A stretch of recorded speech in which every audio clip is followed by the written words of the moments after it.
Habu Shalom, this is Watchman Yahshay coming to you on behalf of Watchman Yahuwah. Shalom to the 12 tribes scattered abroad and the Goyim, the other nations that have attached themselves to us by adoption. That's what we're going to be talking about today, about adoption. The name of this topic is the most epic custody battle of all times. So in doing that, we will begin in Yahweh's Palal, or what you call the Father's Prayer, and then we will go from there. Abinu, Shabbat Shamayim, Yad Kadesh Shemka, Tabal Mahutka, Ya Asha Rasunka, Oretz Asherna Asha Shamayim, Tan Lanu Hayam Laham Hukenu, Utashmenu Hatashmatenu, Salakim Ukim Salatnu, Asher Asmulanu, Ual Tebilanu Lade Masa, Kaham Hatsalenu Manhara, Kelakan Hamalaka, Ahagabura, Ahatiferet, Leo Lemim, Urukata Adonai Yahweh Alahednu Malek Halam, Aman. Amen. Our Father, which art in heaven, Kadosh be your name. Your kingdom come, your will be done, on earth as it is in heaven. Give us this day our daily bread, and forgive us our trespasses as we forgive those who trespass against us. Lead us not into temptation, but deliver us from the evil one. For yours is the kingdom, the power, and the esteem forever. In the name of all names, Yahweh, Yahusha, Amen. So, it's easy to jump to what we call the Brit Hadashah, or the renewed covenant, to see what Apostle Paul talked about, the adoption. He was talking about adoption, but I always tell you that before you can understand what Shaul said, you must understand what he read. And so the adoption has always been there, even through the Berit Rishon, or the first covenant. The adoption was always there, and it was a thing of where you're going or who you belong to. So this is why I call it the most epic custody battle of all times, because based on who you choose to follow, you're either going with the Father. That's why he says, call him Abinu, our Father. Or you're going with your father in your crime, which is Hashatan, or Satan, the adversary. So we're going to look at the scripts, because people say, they do say, why can a loving power or a loving Elohim send people to the pit? If he's so loving, why does he allow people to go to the lake of fire? Well, it's because he's a judge first. That's why Abraham said, "Will the judge of all the earth do right?" He always addresses him as judge. Matter of fact, if you look at that term Alua or Elohim, it actually means, another term for that word is judge. That's why people get it mixed up when they read Tehillim, or I think it's 81, Psalms 81. It says, "Ye are gods." They don't understand it, and they begin to say the black woman is God, or I'm a God, and this and that. That's not what it's saying. When it says ye are, if you look at that script, it's actually saying you are judges, because it's talking about the judgment of Elohim, or the power. So when you actually look at the script in context, it's always judging. That's why he says, will we not judge angels? Will we not be the ones judging angels? Well, that term judge is alua, because that's the same term as a power. You have become an established power in the sovereignty of Yahuwah. You see what I'm saying? And as a sovereign judge, you must decide who's going to get custody of you. Hashatan is petitioning his case. That's why he's accuser of the brethren. He's petitioning his case, saying, hey, I have rightful authority over them. And then Yahuwah is petitioning his case, because he's saying if they followed the commandments in the Torah of Yahuwah and accepted the blood of Yahusha, then they are my child. So it's different. It's two things. It's prosecution and defense. So I want you to look at this like that. Prosecution and defense. That's why you read in the book of Yehuda, or who they call Jude, it says that the angel Michael did not bring a railing accusation against Satan when they're wrestling over the body of Masha, but he said, Yahuwah rebuke you. Well, why was he able to do that? Because something was presented in a case. Because Satan felt like the body of Masha belonged to him. This is all in the book. So, in order to get there, in order to understand where we finna go, man, Barak Yahuwah for this teaching, we're going to start in Barashit, or Genesis. We got to start from the beginning so you can understand what is actually going on and why is there a custody battle. Why would a thief that was executed with Yahusha, he looks at him and he says, this day you will be with me in paradise. Why would he say this day? Because it was something that happened on that tree that allowed him to be grafted in and allowed him to be adopted. See, people always look at what they call grace, but that wasn't grace. It was not Hanan. It was actually an adoption happening, a choosing of a person and bringing him in. What'd you say? I was laughing because one of the ox came on here and said, "Hey, Shabbat Shalom, everyone. Can somebody tell me where I can get that watch?" Oh, I know it. Shabbat Shalom, right, Yes, I'll tell you after Shabbat. Aki is right here. Right, Yeah. So let's start at Bereshit, or Genesis 3:1. And we're going to look at this, and we're going to go into some of the Abrit words, some of the Hebrew words, and look at what they actually saying in the Abrit too, so we can truly get an understanding of this. So it says, now the serpent. Well, we see serpent all the time, but the serpent actually is Nahash. Nahash can also mean sorcerer or witch. Because anytime you are causing anybody to rebel against Yahuwah, you have put witchcraft or sorcery upon them. But it's translated here, serpent. So now the serpent was more subtle than any beast of the field which Yahweh Elohim had made. And he said unto the woman, Yea, has Elohim said, You shall not eat of every tree of the garden?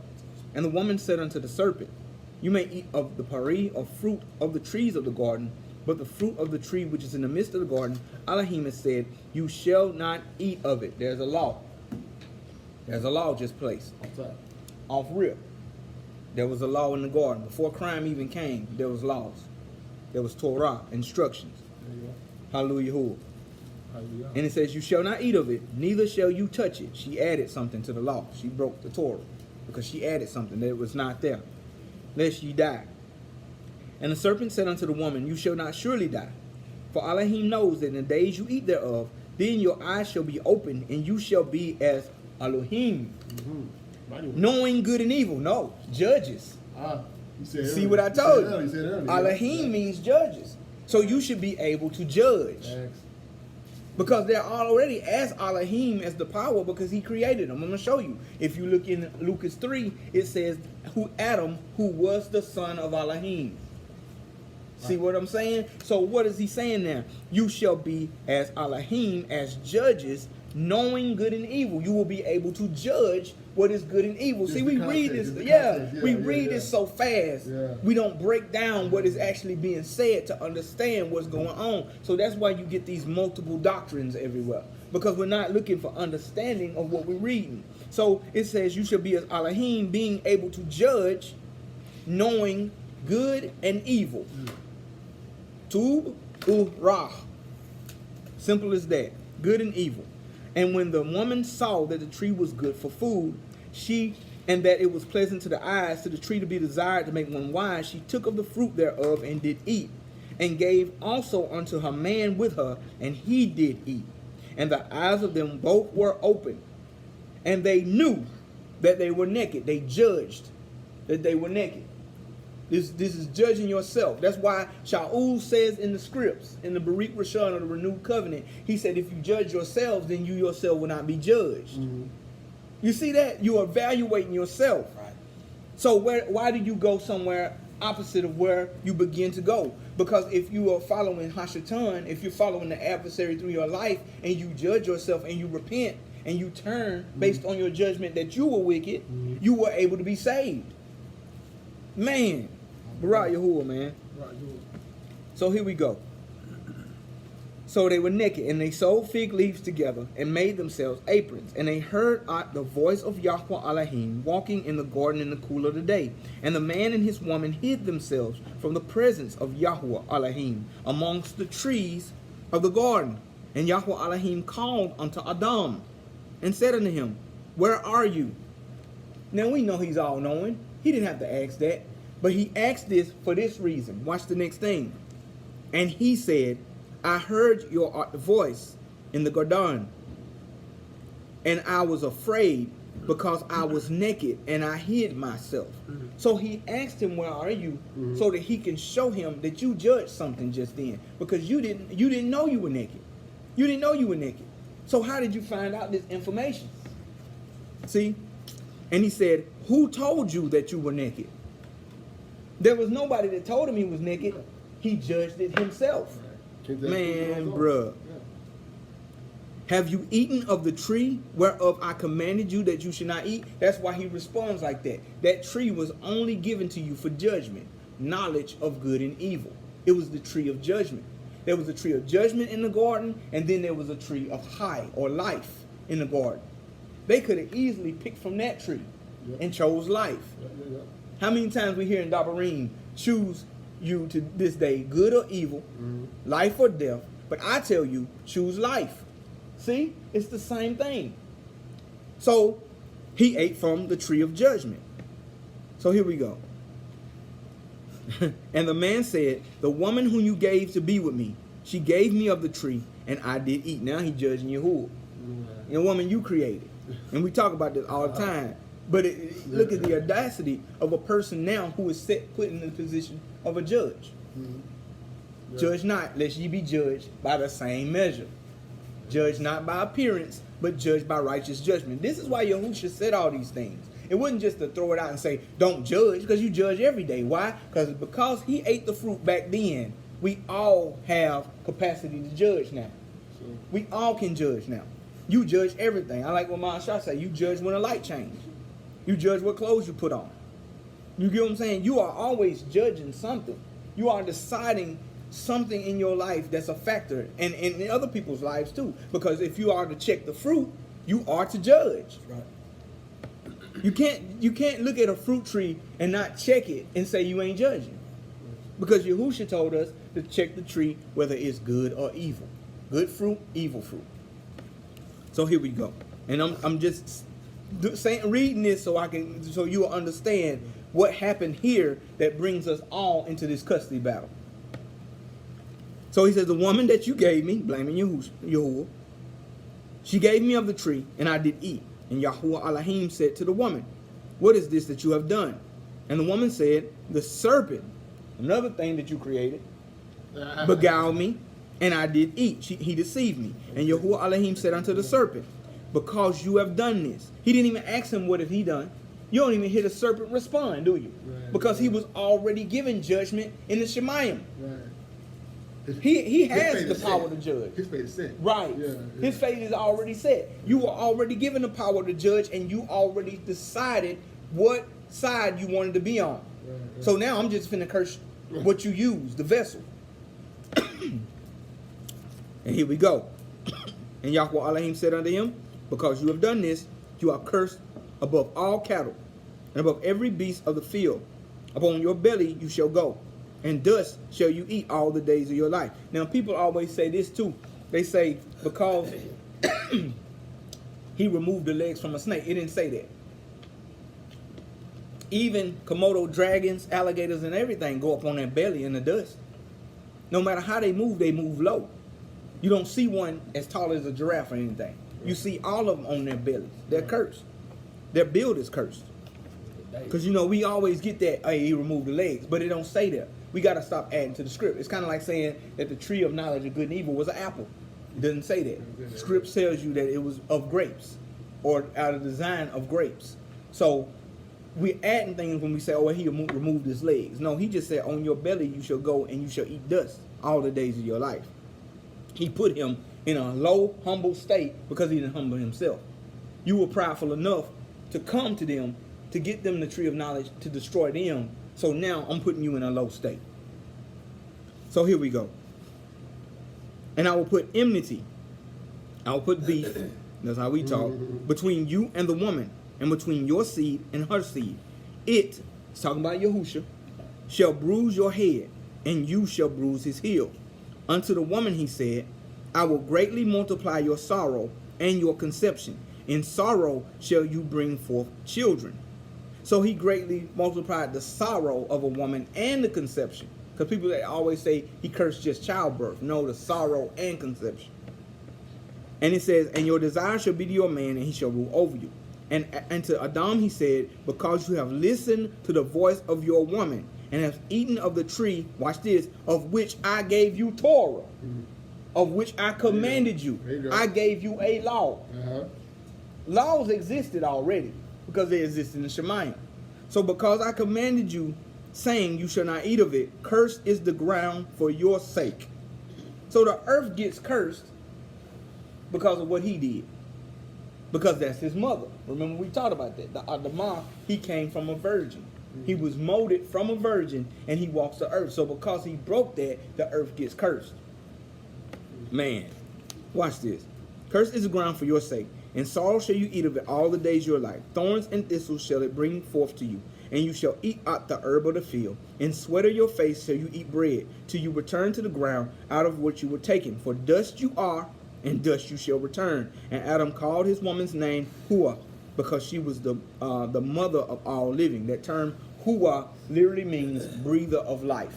That's why Yahuwah is Yahuwah the life breather, or Yahu breathes life. It's almost exactly the same, except for the het at the beginning of the word.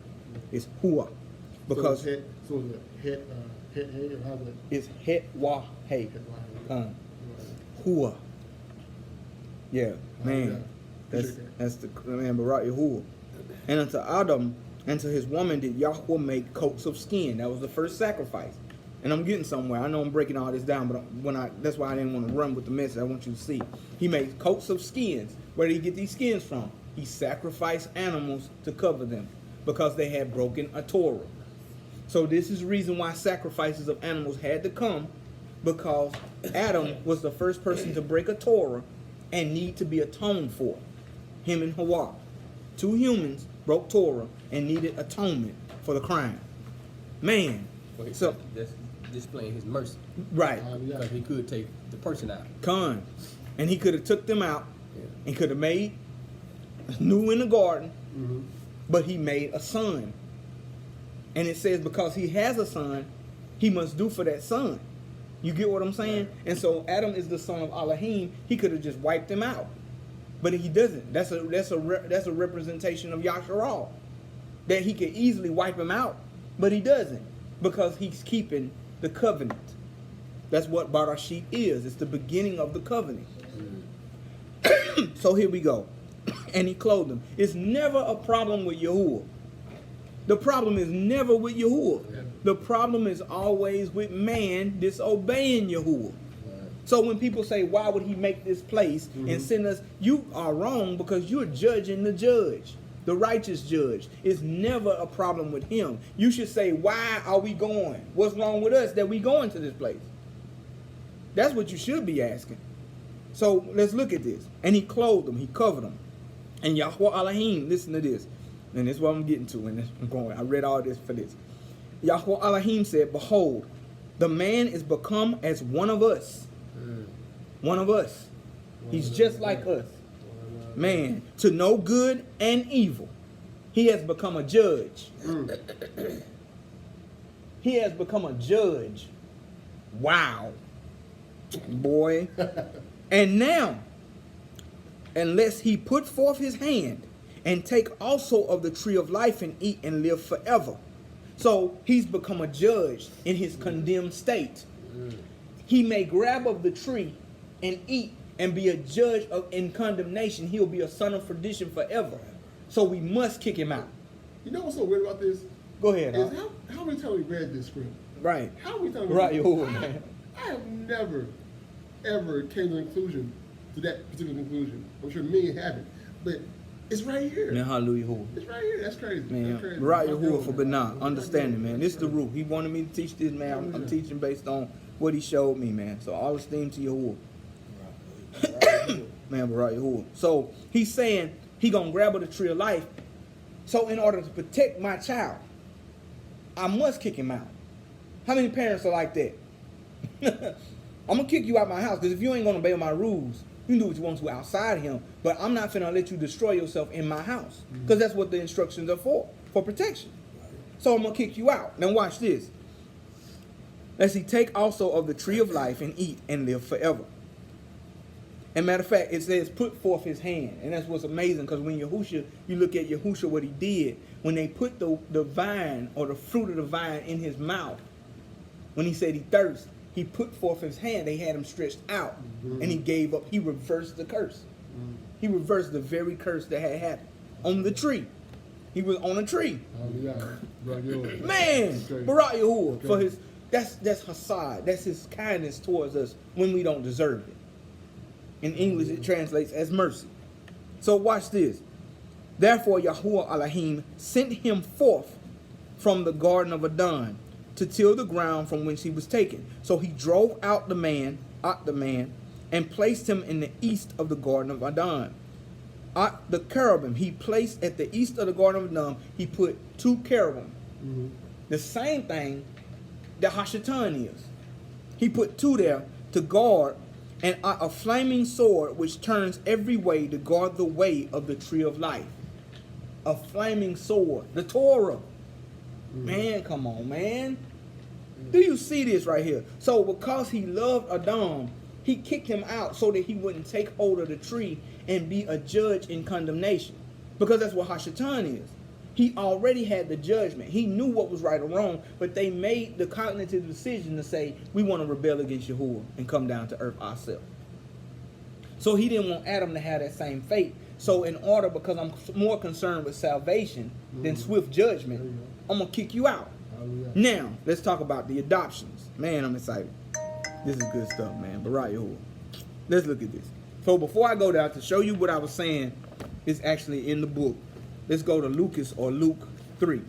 I'm going to read that part of the genealogy of Adam, of Yahusha, leading all the way back to Adam, to show you this, and then I'm going to jump into one of my favorite books, Jeremiah,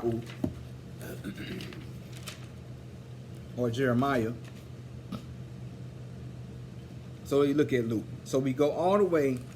You can read all this in 3 if you want to, but for the sake of time, I want to go to let's go to 34. Or actually, we go to 33. I'm going to read from Yehuda all the way through. Okay, 3 and 33. Which was the son of Minadab, which was the son of Ram, which was the son of Hatzlum, which was the son of Perez, which was the son of Yehuda, which was the son of Yaakov, which was the son of Yatzak, which was the son of Abraham, which was the son of Terah, which was the son of Nahor, which was the son of Sarug, which was the son of Ra'u. Ra'u means added evil, by the way. Because during his days, evil was added unto the world. Ra'u. God, dog, that Aubrey is on point. Which was the son of Pelag. Pelag named him that. The division happened during this time. Which was the son of Habar. Which was the son of Shelah. Which was the son of Canaan. Which was the son of Apakshad. Which was the son of Sham. Which was the son of Nu. Which was the son of Lamech. Which was the son of Methuselah. Which was the son of Hanuk. Which was the son of Yared, which was the son of Mahalalel. Man, that name in itself, I can break it down. But Barak Yahuwah. Which was the son of Canaan, which was the son of Enu, which was the son of Shath, which was the son of Adam, which was the son of Elohim. So he's actually, in this story Luke is writing, he's actually talking about Yahusha, the second Adam we call him, Right. who is the son of Elohim. Why is it so hard to believe? Who came from Adam, who is the son of Elohim. Right. So why did he use the son of Elohim? Because all this story comes that us, the human, this is what Ban Elohim means. When you say Ban Elohim, you are saying that you are a human. When you are saying Ban Adam, that's why he says, that's why he calls himself son of man so much. He calls himself son of man so much to say, I'm of human descent. I came through of blood. So when he's saying Ban Adam, he's saying I'm of blood. So Adam was of blood, but he had become a son in the spirit. He was adopted by Yahuwah. Why? Because once he made this form of Adam, of blood, he breathed his ruh into him. Remember, he adopted him. No other person did he do that. He spoke him into existence. Barashit 126 said, let's make male and female in our image. They had to come forth. There's no question of that. They had to already exist. He wasn't talking about Adam and Hawa, because Hawa, if you read any script, it'll say Hawa came many weeks later from Adam being created. But he made Adam his son. He adopted him. He made him just like everybody else. But when I blew my ruh into you, my spirit brings adoption. Boy, boy, boy. Make it official. So if any man says that he is not of Mashiach or the Messiah, he is none of his. Because it's the spirit of adoption that comes through the spirit of Mashiach. You can't just make yourself an adopted son of Yahuwah. You have to have his rule. Right. So Adam was the son of Elohim by his spirit. Man, boy, now I'm ready now. I was trying to take my time. Yeram Yahu, or Jeremiah 1. And feel free to chime in whenever you get a chance, because this is what it's for. Hallelujah. Now listen to this. Yaram Yahu literally means to be exalted of Yahuwah. Yaram, it means Yah has exalted me by Yahuwah himself. Yaram Yahu. That's why we say Rumam Yu. Rumam Yu is the past tense of Ram. Ram is horn or exaltation.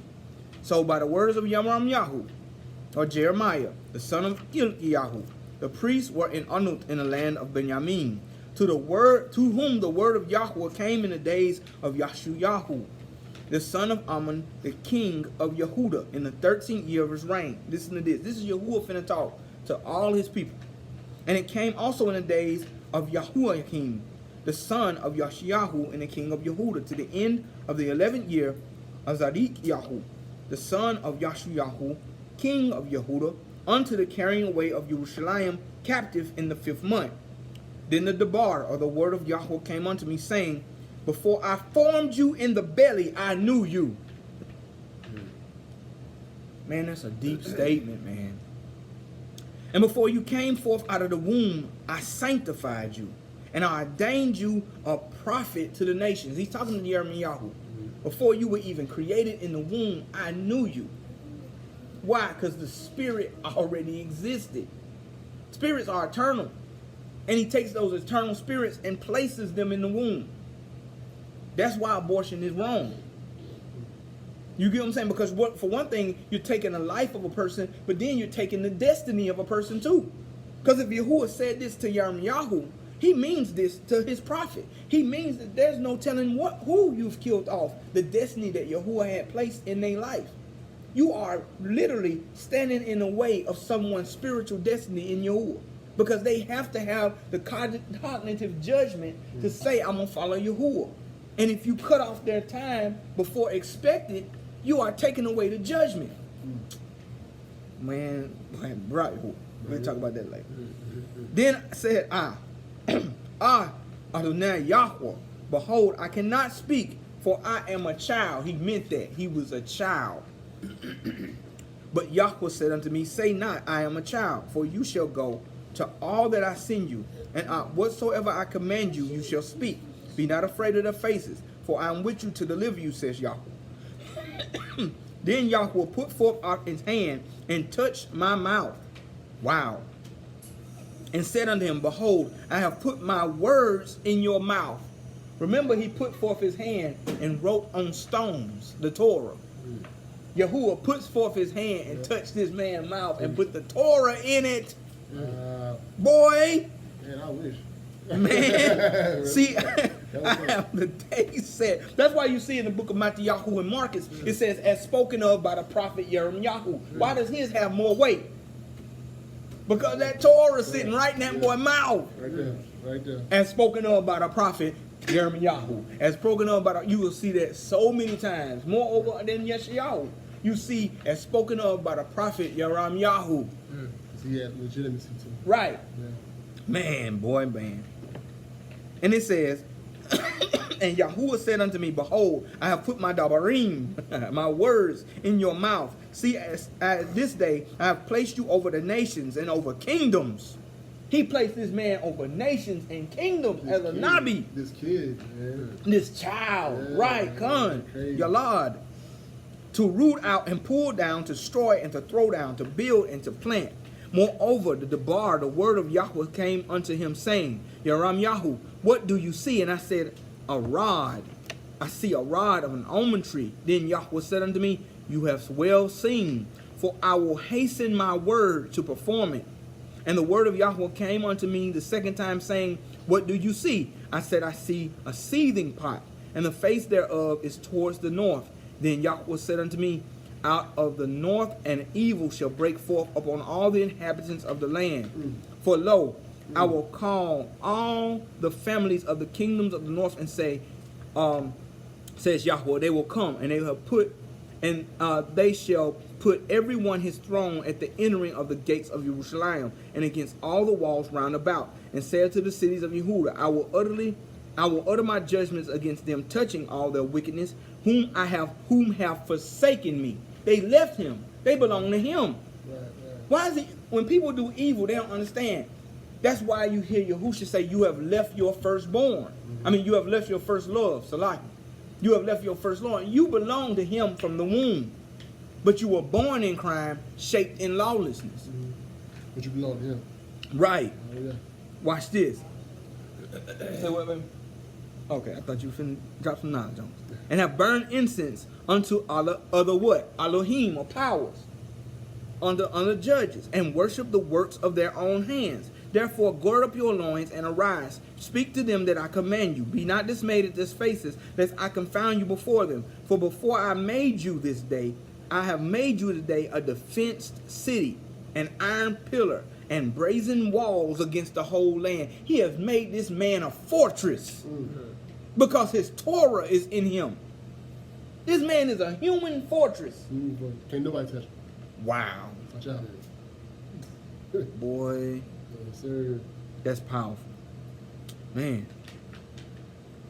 And it says, against the kings of Yehuda, and against the princes thereof, and priests thereof, and against this people of the land. And they shall not fight against, and they shall fight against you, but they shall not prevail against you. For I am with you, says Yahweh, to deliver you. Now let's go to Yeshayahu. Now we go to Yeshayahu.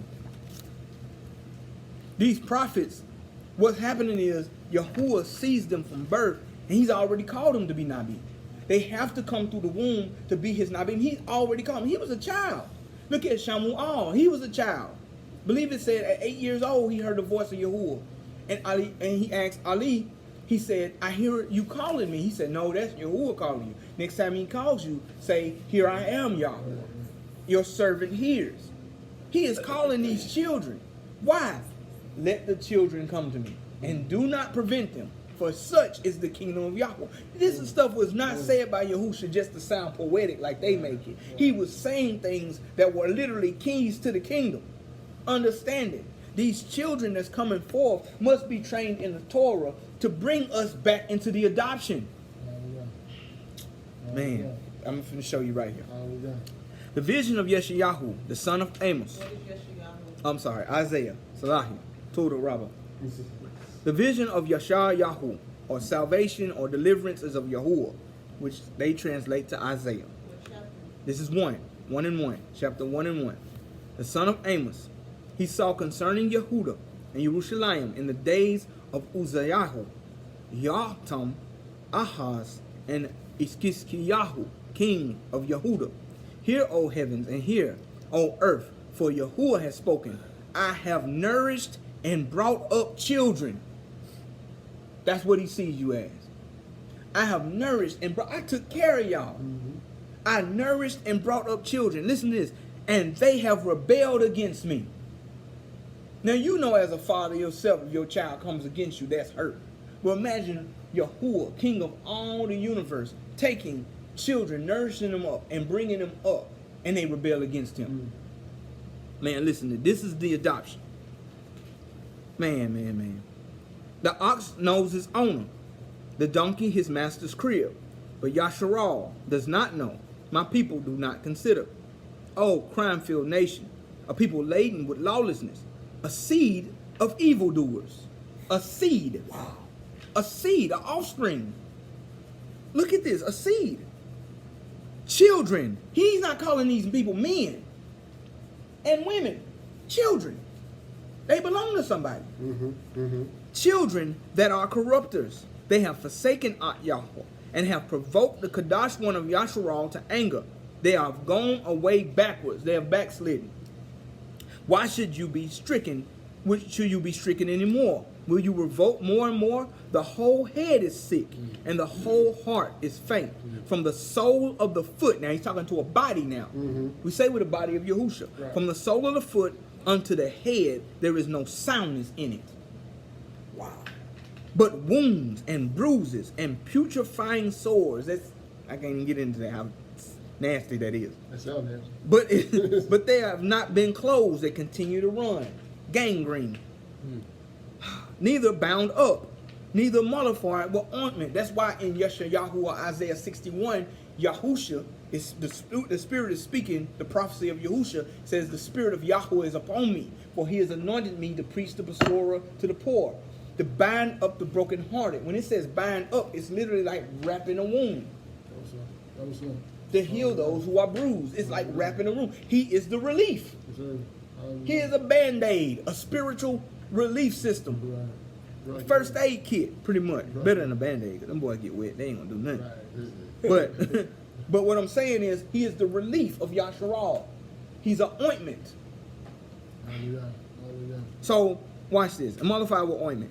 Your countenance is desolate. Your cities are burned with fire. Your land, strangers devour it in your presence. Huh? Yeah.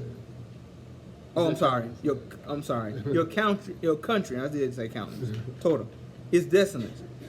Your cities are burned with fire. Your land, strangers devour it in your presence. They have no power. This is what in Yahusha's time when he came, it was the same thing with the Romans. And that's another thing I was thinking about the other day, and I'm jumping off, but I'm gonna come back. I was thinking of this when I was seeing it, when it says when a man compels you to go 1 mile, go 2.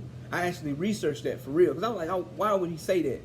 Is it 1 mile, go 2? It was because Romans were in rule over them, and if they asked you to carry your garment, their armor, by law you had to go 1 mile. That was a law. So Yahusha was saying go 2 miles. Oh. That literally was a law. If any Romans were over any place, that if they said, you come here, carry my armor, it's heavy, and I need you to go 1 mile with me, he's telling them to go above and beyond and go 2. So if a man compels you to go 1 mile, go 2. That's why he said that. Rock on. Man, Hallelujah. and that's true history. I was like, wow, that is amazing. So it shows that he really existed, Right. because they're mixing history with the spiritual.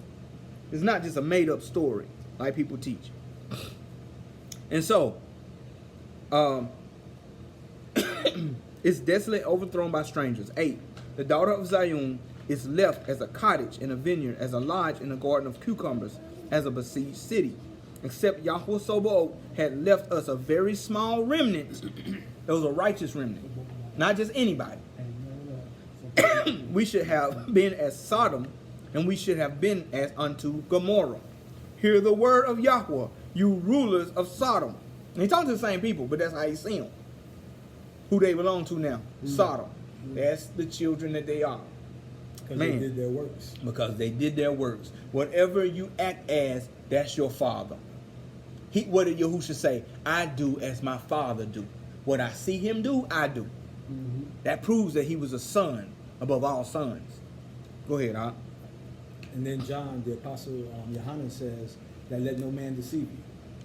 He who works righteousness is righteous. That's right. Even as Yahushua is righteous. Come on. And then what you're breaking down right there, it's key, because one of the biggest things, I think one of the biggest deceptions that we've seen coming through our Christianity life is that calling things based on what you want to see it as instead of what it is. We have all those terms like don't speak to what you see, speak to what you want them to be. Right. But if the issue with that though is if you die, what you are, It's then what you you are are. what you are. That's Revelation. So we can't 22. ignore. That's right. We can't get all lofty and full of philosophy and trying to be all deep when us being deep is causing people to perish because we're not telling them to repent. Come on. You need to repent. And what we're telling them through repentance is you have a father who wants to adopt you. Come on. This is what this message is about. We're saying by repentance, that's a message of love. Right. People teach in their sects and in their circles that teaching repentance is teaching works and hatred. But how can that be if we're telling you to come to the one who wants to save you? Teach. Come to the one who loves you. Repentance is a loving thing then. Because we're telling you to turn your mind back to the Father who loves you. Like the prodigal son. Right. So watch this, man. This is good. Give ear unto the Torah. Look at that. 10. Hear the word of Yahweh, ye rulers of Sodom. give ear unto the instructions, the Torah, the law of Elohim, ye people of Gomorrah. To what purpose is the multitude of your sacrifices unto me, if you're not keeping Torah? That's anyway. If you send up, literally, you can, the sacrifice of praise. It's still, what purpose is it if you keep no Torah? You are tingling brass and sounds of cymbals, like Paul said in 1 Corinthians 13. You're nothing. The sacrifice, I can't remember where it exactly is. It's either Proverbs or Psalms. I said it in one of the videos I did probably about a month or so ago, where I was talking about how Yahuwah sees our praise and worship. The scripture says that the sacrifice, the sacrifices of the wicked are abominable to Yahuwah. See there? That includes the sacrifice of praise. That's right. That's right. You cannot send up a sacrifice of worship, because when you send up praise, all it is melodic prayer. And he already says your prayer is an abomination to him. So you sending up a melodic prayer through praise, because that's what it is. You are sending up something abominable if you're not keeping his commandments. That's a strong word too, man. It is. Abominable. It's detestable. Yeah. You know what I'm saying? You don't want nothing to do with being abominable. Right. You know what I'm saying? Knowing the context. And you know I'm an idiot, so I'm going to go say this because I will be on it. I was like, man, why they call this guy the abominable snowman? He might be keeping Torah. He just think he creepy. And you call him an abominable snowman, he probably wrote that, man, you hurt my feelings, bro. How am I abominable? Shit, Hey, man. I'm keeping the Torah. I'm silly. Man, this is Ruach, because this has been 2 or 3 years ago, man. I did a post. You know, sometimes sometimes I get into my little corny, funny mode. Yeah. I did a post and I said, you know, I was in the store in Walmart and I was in line and the abominable snowman was there. And I looked at him, I said, look, dude, you need to stop letting people call you abominable. Wow. You're not the one eating swine. They are. That means we both idiots. That's all it is. But it's true, because you call this thing something, but yet and still in your country, you have gay pride, LGBT, but you call the snowman abominable. How that works?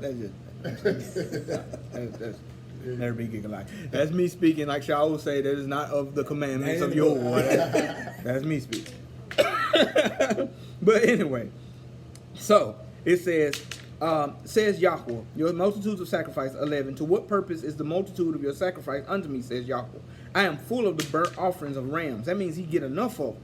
I am fat of fed beasts. I delight not in the blood of bullocks or lambs or he-goats. See, they'll say, well, even sacrifices were abominable to them then. He didn't want your sacrifice. No, he didn't want your sacrifice mingled with lawlessness. Right. It's always context. All the content. See, you can't twist it. And then here we go. They'll use these that we're not supposed to be keeping the feast and stuff. Because he says, when you come to appear before me, who has required this as your hand to tread my courts? What is he saying? If you're a wicked woman to him because of lawlessness, who told you to come to me? I didn't call for you. It's kind of like the Vashti / Esther type story. Why are you coming when I called? I didn't require you. I didn't ask for you. I wanted to leave you out there where you at. Mm-hmm. You lawless. Why are you presenting yourself to me? Yeah. I don't receive it. I don't even receive it. Watch this. Bring no more vain oblations. Incense is an abomination to me. Now, is that true? No. He loves a sweet smell of aromas. He accepted Noah's when he first got off the ark. They're an abomination to him because he said, give ear unto the Torah of Yahweh. Mm-hmm. If you're not listening to it, it is an abomination. It's context. Now, the new moons, that's the renewing of the month. It's not new moon. It's just the renewing, the Sabbaths, and the calling of assemblies. I cannot away with it. He don't want it. So you saying you meeting up and not keeping the feast, saying we're not supposed to keep the feast. He even put in the calling of assemblies. Right. If you're going to do it, you got to do the whole boy, right? So and then he says, I cannot away with it. It is lawlessness. Even the solemn meeting is lawlessness. Your renewings, your appointed feasts, my soul hates. They are trouble unto me. I am weary to bear them. When you spread forth your hands, I will hide my eyes from you. Now he adopted us and we left. He don't even want to take us back in. So who can defend an adopted child who left the house? You're an orphan now. Mm-hmm. If an enemy comes at that adopted child, how can he have any defense if the father has rejected him? Come on. Let's talk about this. This is where we are when we live in lawlessness. I will hide my eyes from you. Yea, when you make many prayers. So do you stop praying then? Since you want to throw in the feast and stuff. When you make many prayers, I will not hear. Your hands are full of blood.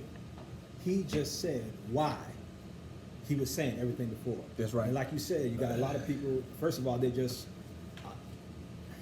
a lot of this is just rebellion. That's right. They That's right. know Come on. that they're lying. That's right. But it's just rebellion. It's a rebellious heart that does not want to obey Yahuwah. Right. But and you can see it when everything that they picked and chosen.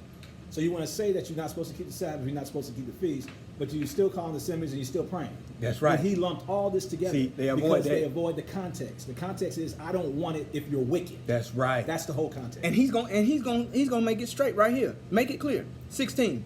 Wash yourself. That's immersion. There you go. Simple as that. Wash yourself. Make yourself clean. Put away the evil of your doings from before my eyes. Cease. Stop doing evil. Come on, Bob. Right here. Teach it. He's saying if you want to be my child, you must stop to do. Look at the prodigal son, the story we talk about. Prodigal son, we've heard that throughout all Christianity. The prodigal son tells you what? He says he came to himself and said, you know what, I'll go back to my father's house. He stopped doing evil because he was with whores and everything. He took the livelihood of his wealth, his inheritance that he got, and he said he's spending among whores. He didn't say, I grabbed one of the whores and let's skip to my father's house and both be servants. He had to stop doing evil. Shaul says that. Stop lying. Shaul literally tells you how to come to Yahuwah. And we're going to talk about his adoption passages as well. Look, watch this. Learn to do well.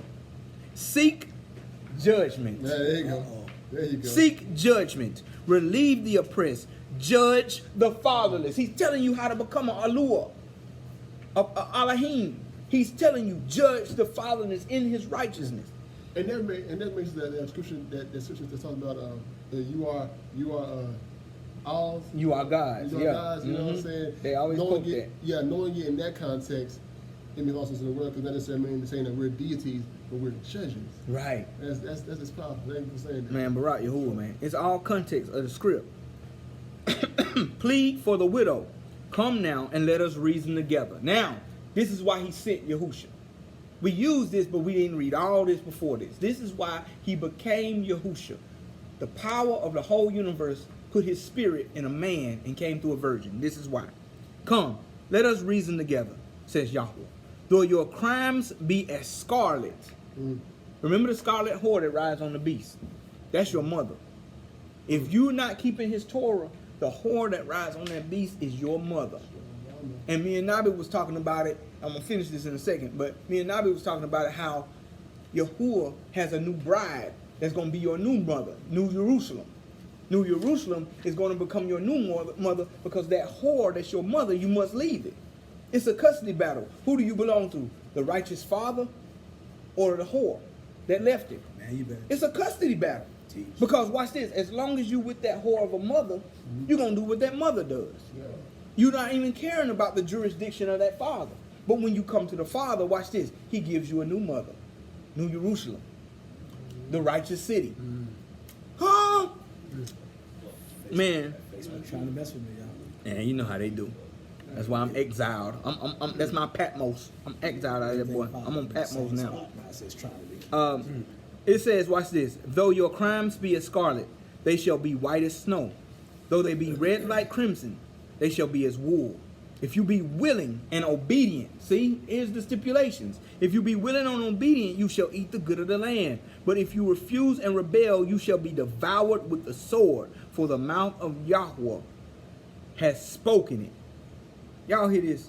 And I can keep reading that, but for the sake of time, finish it yourself. We gonna go ahead and go. Let's go to Hanuk or Enoch. I want to show you this real fast, based on what I'm talking about, and then we'll jump back into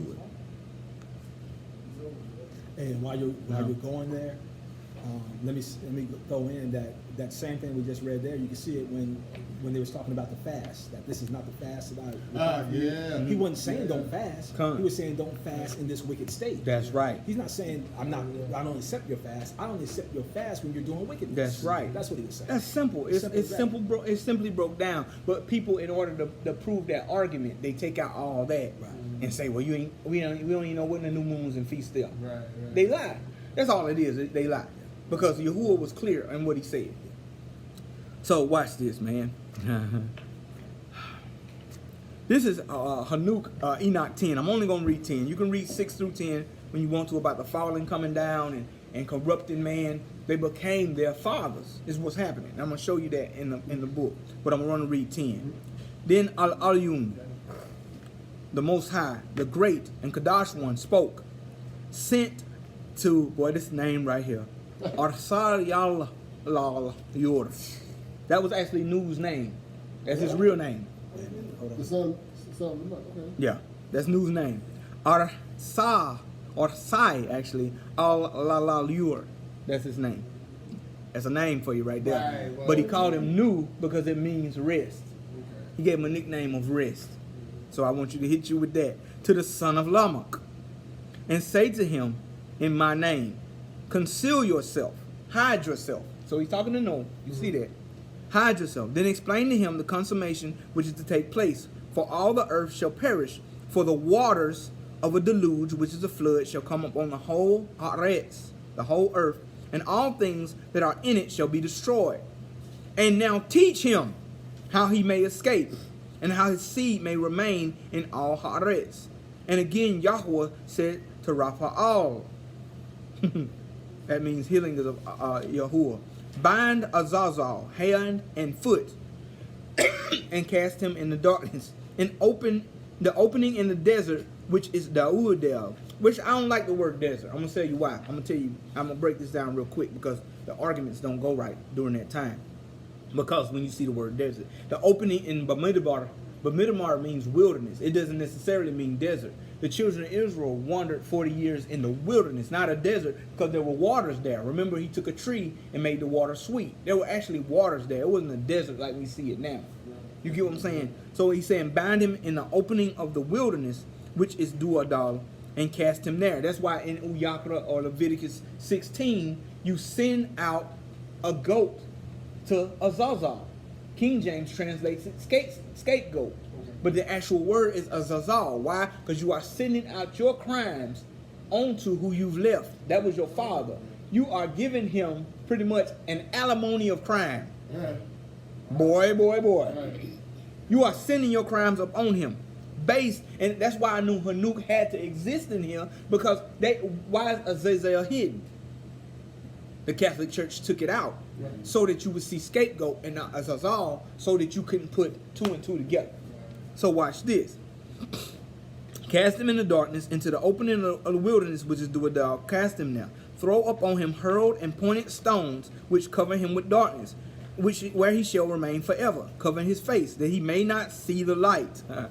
In the great day of judgment, let him be cast into the fire. That's where his home is going to be, the lake of fire. You see that? Restore Haaretz, the earth, which the angels have corrupted, and announce life to it, that I may revive it. They're going to announce life first and then revive it. And all the sons of men shall not perish in the consequence of the evil secret, by which the watchers have destroyed, for which they have taught their offspring, their children. See, we belong to whoever we follow. They taught them sorceries. They taught them enchantments. And when they taught them, they became their children. They don't matter if they were their children or not. They became their children. I'm going to show you that in a minute. So here we go. And all the earth has been corrupted by the effects of the teaching, the doctrine, the laws of Azazel. To him, therefore, ascribe the whole crime. Boy, that's a weight right there. Right. That's why they had to send their crimes out on the scapegoat to Azazel.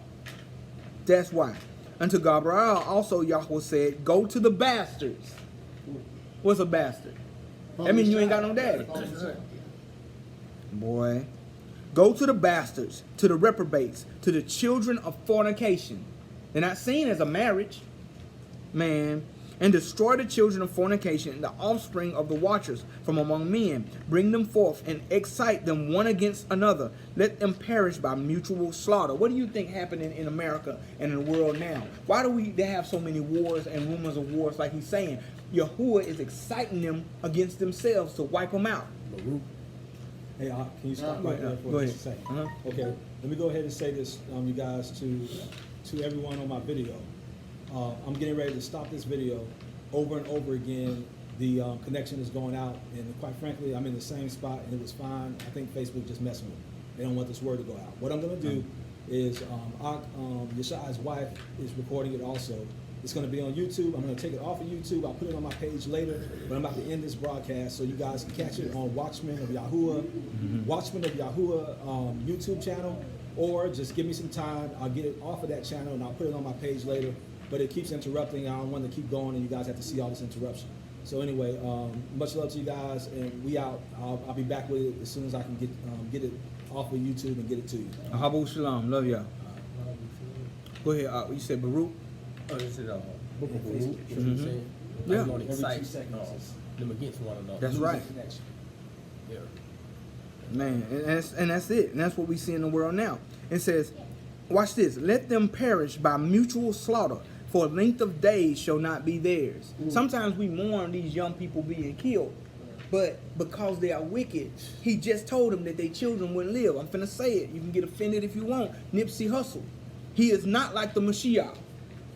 Snoop Dogg said that. Snoop said it. That he's equivalent to the Mashiach. But he used JC, obviously. But he is not. He died because length of days shall not be theirs. They have made a covenant with their fathers, and their father is the devil. So that's why you have these young people dying. You had Jimi Hendrix died at 27, Janis Joplin 27, Amy Winehouse 27, Nipsey Hussle. You got all these people dying early. Why are they dying so early? Because he said length of days shall not be theirs. Now, go ahead and break this down real quick. Just a minute, just a second to Go break it ahead, down, because you help people understand why just because you build some businesses and you help a few kids and you do some good things does not make you righteous in Yahuwah's eyes. Right, Because because- what people are going to look at and they're going to say, well, look at all the good stuff that Nipsey did. Now watch this. It's same as the man who built the bigger barns and said, I will increase my barns. And he said, you fool, this day your soul is required of you. Just because the people do things to be seen, Yahuwah said they have their reward on earth. So his reward is his pat on the back already. He said, when you do things before men to be seen anyway, you have your reward. But do things in secret so that your Father, which sees in secret, can reward you openly. So your reward is only coming because you want to be seen like that. You get what I'm saying? Nipsey Hussle did not do the good that they saying he did, because his music did not promote good. It promoted crack dealing. It promoted dope dealing. It promoted killing. It promoted the things that's killing our people anyway. I cannot stand to hear these things of destroying our people, and then you say they do good. Right. Because watch this. In order to become a major crack dealer, you must sell it to your people. Man. Right. You're not going to the suburbs. You're not going to Manhattan and selling it. You're not going to rich neighborhoods. In order to become and rise up among our people, you must sell crack to your people. You must destroy your people to gain wealth. Now you tell me if that's righteous or not.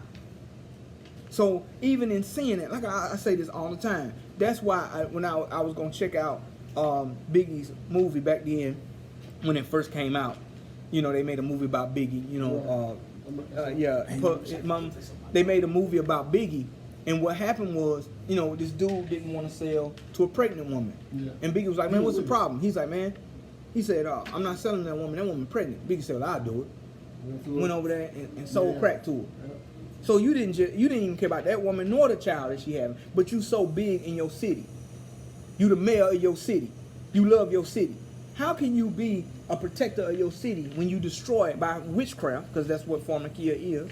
That's what crack is. You giving witchcraft and killing off the seed of your people, making crack babies. So how in the world can I see a crack dealer and say that person does good for my city? Right. That person does good for our people. Do you realize? You can't call yourself the mayor if you were the mayor of destruction. People don't realize that some of the most giving people that you ever meet are monsters. That's right. There was a Facebook post not so long ago. They said they remember back in the day when the drug dealers would get together and buy all the children back to school stuff. Yeah. What difference does it make if they buy them back to school stuff? You got those same age children or those same children running, being the runners for you. Yeah, being the man, lookout. bro, come on. 'Cause I remember when I was growing up, it was a little boy who used to be the lookout and the runner and all of that stuff. That boy didn't live to be 13. See? And then on top of that, watch what you just said. The children are the runners, but the mama is the crackhead. Wow. So you taking care of your crackhead because you taking care of your business. It makes you look good. You get what I'm saying? Yeah. So how can I respect you like that? I have no respect because before you get to hollering Black Lives Matter and stuff, look at your own self. Look at your own situation. You getting to holler something, but if it really mattered, you would boycott this music. Right. Just like they did with the Beatles when they said when John Lennon said that the Beatles were bigger than Jesus Christ, they boycotted them. I'm talking about people boycotted them all over.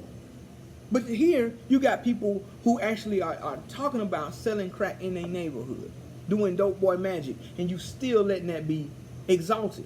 You do not care about lives. You don't. The first, I hadn't even heard of Nipsey Hussle. The first time I started hearing about him, and then yeah, right before that, and then I've seen all these Hebrews, going all crazy over him. So I go look and I say, okay, what's Nipsey about?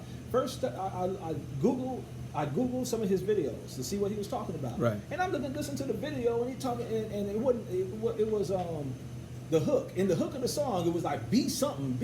Yeah. I'm like, why are we respecting this? Right. And I'm gonna go a little confused. further to say, when at his funeral, his mom put a spell, pretty much did a obey ritual at the funeral. Yeah, she did a spell at the funeral. So what they do is when these rappers die, man, they deify them. Pac was not a role model for our people. Wow. Biggie was not. They do. Yeah, they turn them into Elohim. That's it, y'all. They deify them in death. They take them and they exalt them to make them greater. And they paint them all over the city. They make idols of them. You got Nipsey statues, you got Nipsey paintings, and then what they do is they point to these people and say, this man was good. No matter how evil his life was, we have judged that he is good. But we swear up and down that we ain't Catholic. Come on, man. We over here making all kind of statues and all. Come on, man. But we swear up and down that we don't judge anything. We don't judge anything. You judged and made this man good when he was evil. Wow. And you can't say nothing bad about it. Because if you say something bad about it, then you evil for speaking against it. Well, I'm evil because I'm finna talk about it. This is one thing that always got us though. It made you think. It made you reevaluate. People always tell you not to say anything evil about the dead.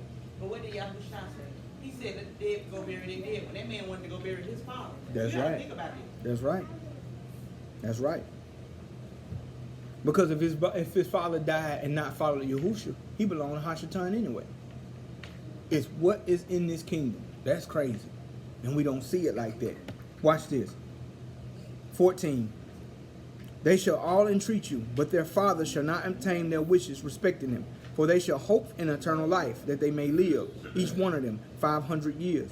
Tamikah likewise said, go and announce his crime to Semyaza, and to the others who were with him, and say they had been associated with women, that they might be polluted with all their impurity. And when all their sons shall be slain, they shall see the perdition of their beloved, bind them for 70 generations underneath Haaretz. And the day of judgment, even to the day of judgment and the consummation, unto the judgment, the effect of that which will last forever and be completed. Now we see terminated and all that says judgment day. And we see judgment day, but what does that mean? Judgment day is really when judgment is going to be placed, for good or bad. There's going to be prosecution. There pretty much won't be in defense, because a lying tongue won't even be able to stand in this sight. But there's going to be prosecution. Every crime is going to be presented. Watch this. And after every crime is presented, once he's dealt with the criminals, the reward of the righteous shall come forth. There's going to be judgment for righteous and wicked. But if you judge yourself now, you yourself will not be judged by him, because you have judged yourself to be righteous, because you have feared him and kept his commandments. You see that? So watch this. Then shall they take away into the lowest depths of the fires in torments. They'll tell you there is no pit, or what they call hell. They'll say there is no Shaul or no Gehenna. What is this? Into the fires of torment. They'll even teach that it's people who have remorse. It's called the penance. Ghost Rider had it. It's called the penance stare, where he looks into you and shows you the pit, and you realize your crimes are so strong that you feel this great pain of penance, and then that's the sorrow you feel. No, there is a place of torment. You get what I'm saying? Because you have done the abominable trash to Yahweh. This is a place where trash shall be burned. That's why Yahushua pointed and said Gehenna. Gehenna in their time was a place where they burned the trash. He was saying spiritually, you're going to be like this physical Gehenna. You're going to be burned in the trash. He didn't say, it wasn't a metaphor or a parable. He was literally telling you that just like this place burns, there's a real place that burns. Oh, Go ahead. so you said Gehenna. That was the place where they actually burn trash. Yeah, it was a place of refuge because they had ashes. And if you look in Yahoo, that's why Jehovah's Witness don't believe in the pit, because he says this place has never entered in my heart. But he wasn't talking about the place of the pit. He was talking about them worshiping. They were sacrificing their sons in Gehenna to the son of the valley of trash. They would when they did their sacrifice of their sons and daughters, they would take them to the trash place. Why? Because that's the most convenient place to keep a dead body that you burning up. You wouldn't do it in your city and didn't have to transfer it. You would just literally go to the trash place. And then they would sacrifice unto Moloch and Kamush and all these demons. They would sacrifice them and burn them. And they say, this is historical. This is not scripture. But that's why you see witches and even Jews in black robes, because they would wear black robes, because if they wore anything white or anything, all that ash would get on it and soot it up. So they started just wearing black robes to the sacrifice so that they wouldn't mess up their, dirty up their robes. I mean, it would already be black. Makes sense.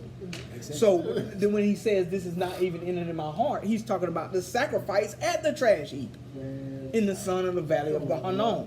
See, I always thought it was just, another name for No. I mean, technically, to a degree it is, but Right. I didn't know it was the actual place that literally had a purpose. You know what I'm saying? It's Like, actually in the book of Yahoo. Okay. Yeah, if you read Yahoo, I'll find it for you. I've seen it in script, but I didn't realize that that's the depth of that. I think it's 30, and I'll try to find it real quick while we moving through. But yeah, he's pointing because you're going to be tormented in this fire, right? You're going to be tormented in this fire. You got to understand. He said he spoke the parables for those who are without, but he explained the parables for those who are there. He never spoke in parables to everybody. He spoke in parables, and then he explained to his children. He wanted them to know. So here we go. So let's where we at? The fire. Okay, 16. And they shall be taken away into the lowest depths of the fire and torments, and they shall be in confinement, and they shall be shut up forever. Immediately after this shall Shemyaza together with them burn and perish. That's for his children. And then they're going to burn and perish, because you're going where your father is. And they that be bound unto the consummation of many generations. Destroy all souls addicted to lust. Man, you better teach. Destroy all the souls addicted to lust and the offspring of the watchers, for they have tyrannized over mankind. Let every oppressor perish from the face of the earth. Let every work be destroyed. The plant of righteousness and the rectitude appear. It's Yahushua. And this produce, that's the tree of life actually, which is Yahushua, become a barakah, or a blessing. Righteousness and rectitude shall be forever planted with delight. And then shall all the Kadashim give thanks and live until they have begotten 1,000 children. You see that? While the whole period of their youth and their Sabbaths shall be completed in shalom. In those days all the earth shall be cultivated in righteousness, and shall be wholly planted with trees and filled with benediction. Every tree of delight shall be planted in it, and it shall be vines be planted, and the vines which shall be in it shall yield fruit to satisfaction. Now he's putting the tree back. He destroyed all of it. He cleared it out. That's what he's doing. He's tilling. And now he can plant what he want to plant, because he removed it. And it says, every seed which shall be sown in it shall produce for one measure 1,000. Remember, the earth was cursed for Adam's sake. Now It's reversed. Wow. Every seed shall produce 1,000 measures. Look at this. And one measure of olives shall produce 10 presses of oil. Man. Purify the earth from all oppression, from all injustice, from all crime, from all impiety, from all the pollution which is committed upon it. Exterminate them from the earth. You are roaches when you wicked to your war. Exterminate them from the earth, that they all of the children of men shall be righteous, and all nations shall pay me divine honors and barak me, and all shall adore me. The earth shall be cleansed from all corruption. That's why it's going to be baptized with fire. from every crime, from all punishment, from all suffering. Neither will I again send a flood upon it from generation to generation. In those days I will open the treasures of the Barakah which is in heaven. People preach this for tithes, but that ain't what it's for. That I may cause them to descend upon Haaretz, or the earth, and upon all the works and labor of man. Peace and equity shall associate with the sons of men all the days of the world, and in every generation of it. There's going to be an adoption. And now I'm going to this. Let's go to Matthew. And before I get there, I'm going to see if I can stop in and grab that. Jeremiah. I think it's in 30. Gehenna. I think it's in 30.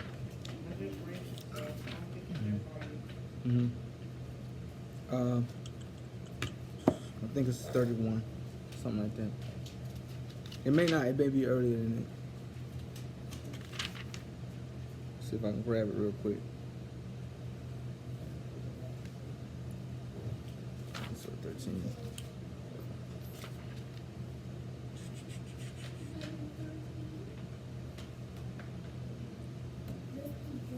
If you find it still, let me know. I thought it was 30. But I thought it shouldn't have been that late.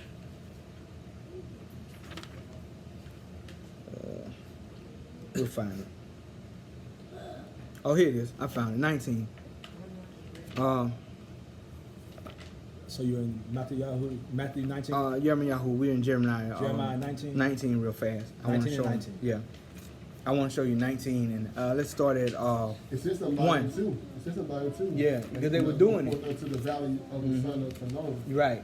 So Which let's. is by the entrance of the east gate. Yeah, So right. It's a physical place. It's a trash heap. So like 19 and 1. Let's read this real quick. This is about Gehenna, what we were talking about earlier.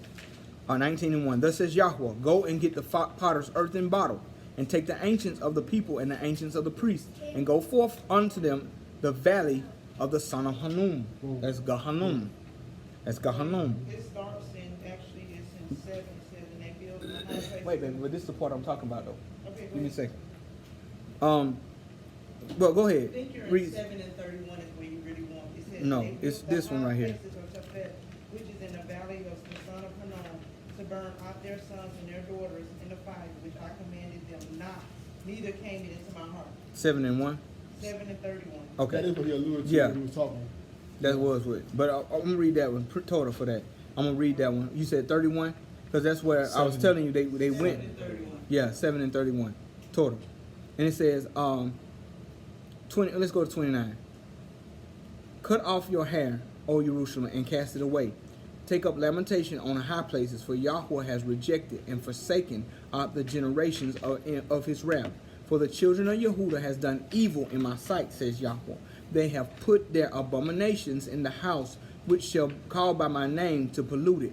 They have built out the high places of Topat, which is in the valley of the son of Hanun, to burn out their sons and their daughters in the fire, which I commanded them not, neither came into my heart. Total. That's what I was saying Jehovah's Witness used. They were using that, saying the pit wasn't created.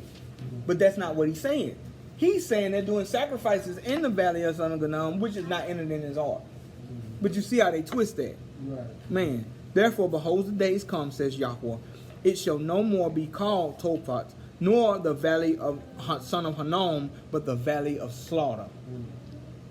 For they shall bury in Tophat till there be no place, and the carcasses of this people shall be meat for the fowls. Who said that? Yahusha. Where the eagles are, where the carcass is, so shall the eagle be also. Revelation says that he comes upon the kings of the earth and says, he tells the fowls of the earth, feed, eat them up. And so it is right here. Fowls of the heavens, and for the beasts of the earth, and none shall fray them away. Nobody will get rid of them, because everybody will be dead. Then shall I cause to cease the cities of Yehudah, and from the streets of Jerusalem the voice of mirth, and the voice of gladness, and the voice of the bridegroom, and the voice of the bride, for the land shall be desolate. He's going to get rid of it. Why? Because that was the trash heap of that time.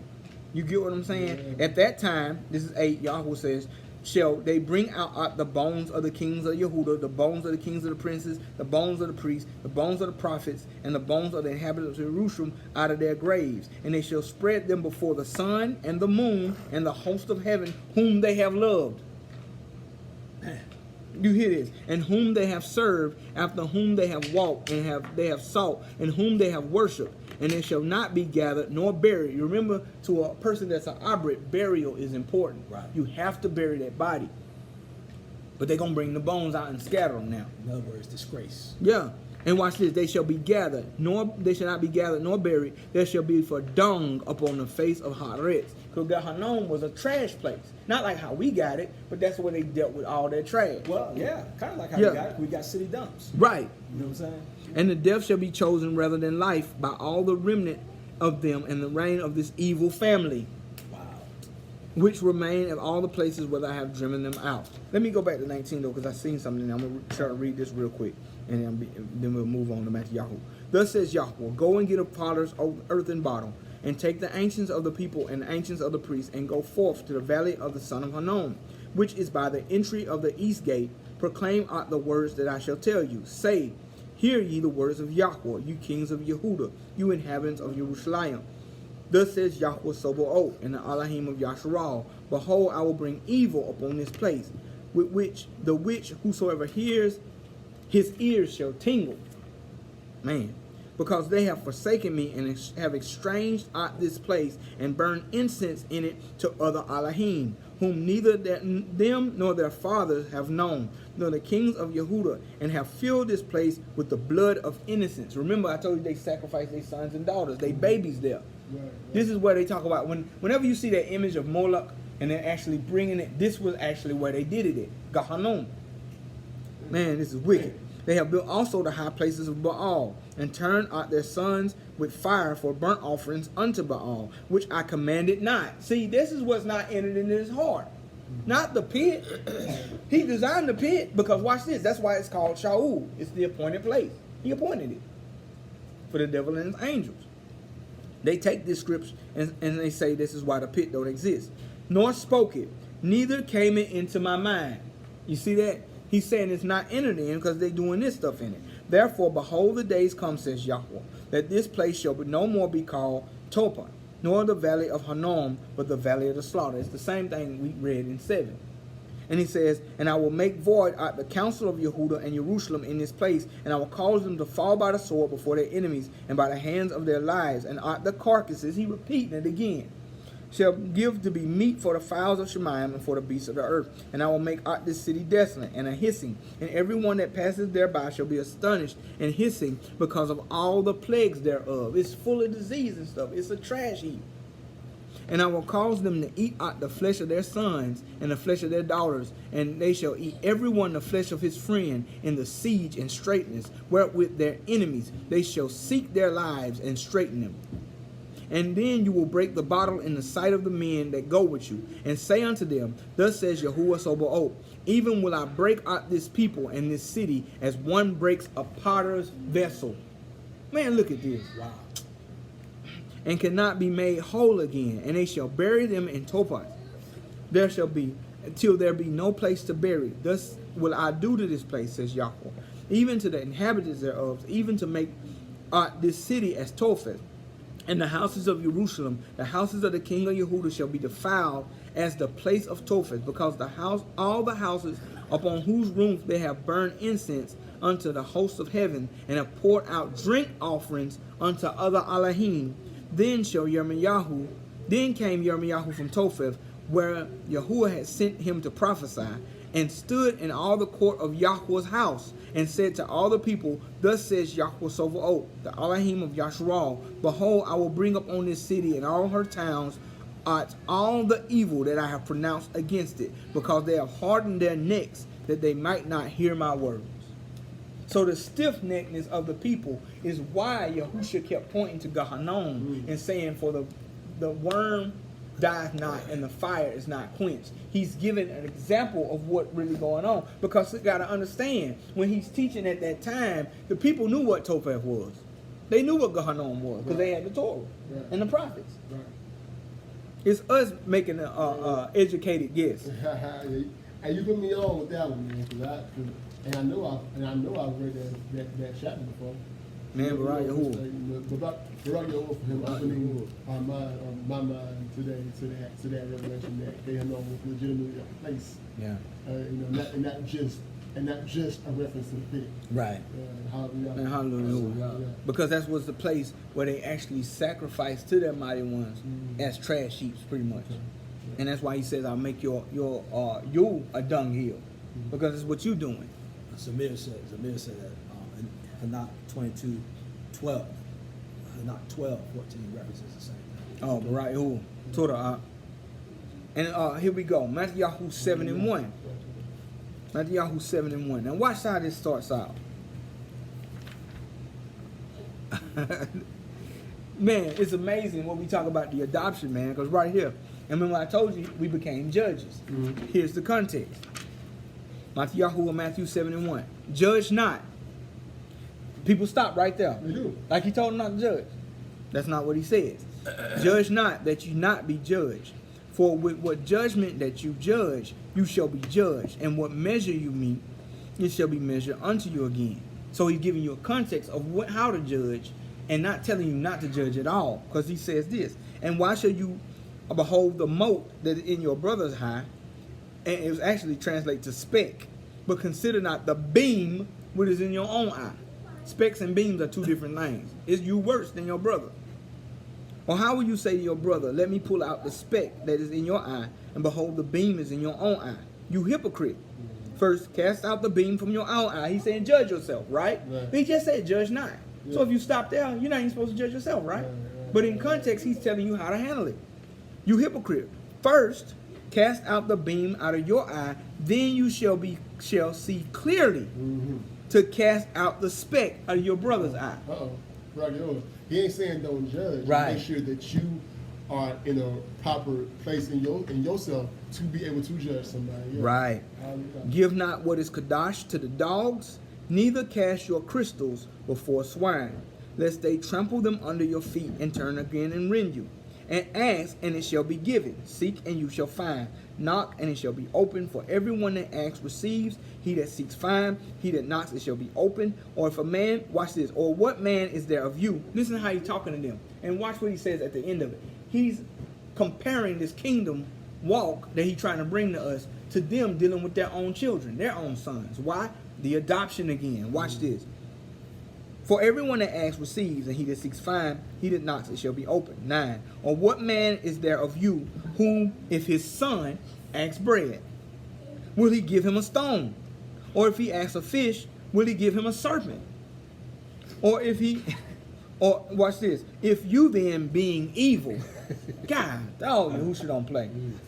If you then being evil know how to give good gifts to your children, how much more shall your Father, which is in Shemayim, give good things to them that ask him? He didn't say, he said your Father, but then he says give it to them that ask them, because they evil. They have to be adopted back again too.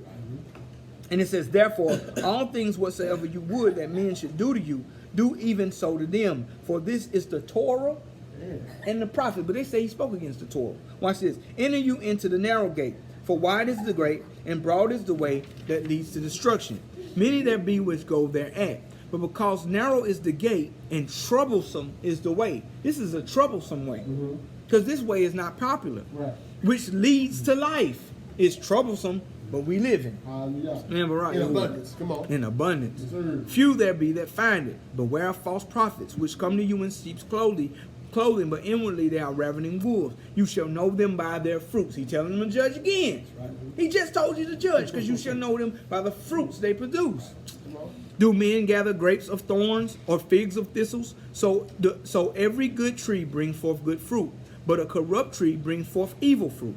A good tree cannot bring forth evil fruit, neither can a corrupt tree bring forth good fruit. Every tree that brings forth not good fruit is cut down, and guess where it's put? Cast into the fire.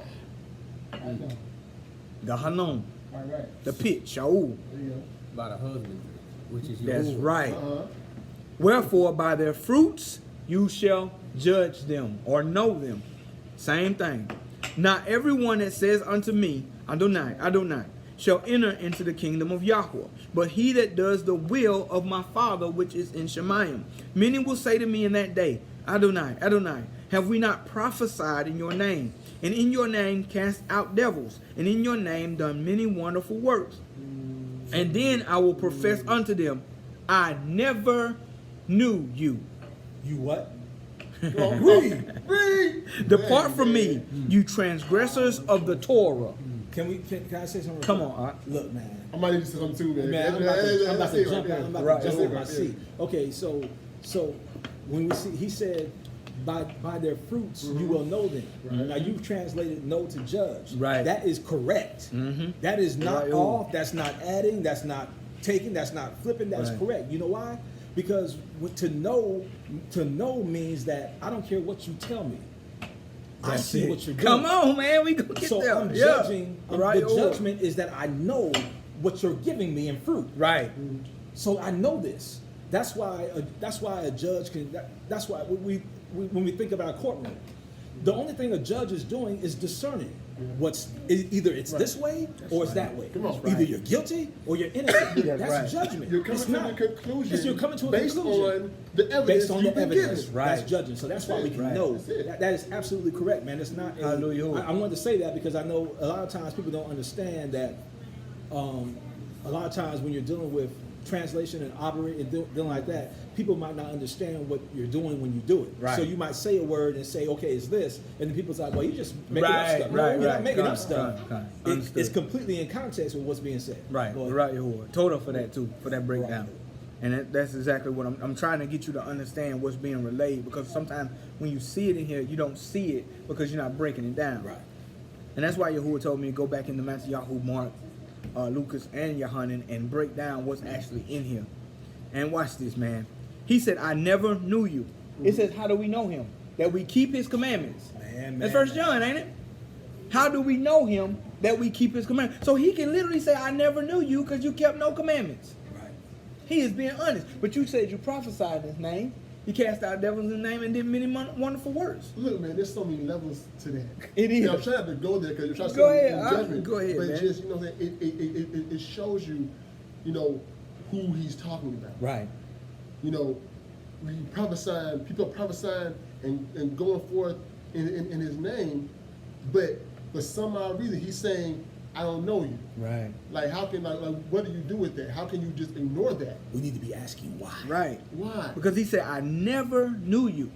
Okay. Watch this. Depart from me, you transgressors of the Torah. Therefore, whosoever hears these sayings of mine and does them, I will liken him to a wise man. Matter of fact, I want to say that, and it's also in Mark. It says, depart from me, and then he rewards those who own goats on the left, sheep on the right. You see that in the scripts, and he says, prepare, go to the place prepared for the devil and his angels. Because he never knew them. Their father was Hashatan. Mm-hmm. And even though they were doing the works of prophecy, the works of good works, the works of the great things in his name, they didn't keep the Torah. They didn't do the book. And I'm finna show you, man, that. And we're going to 108, but hopefully I'll be done in a second.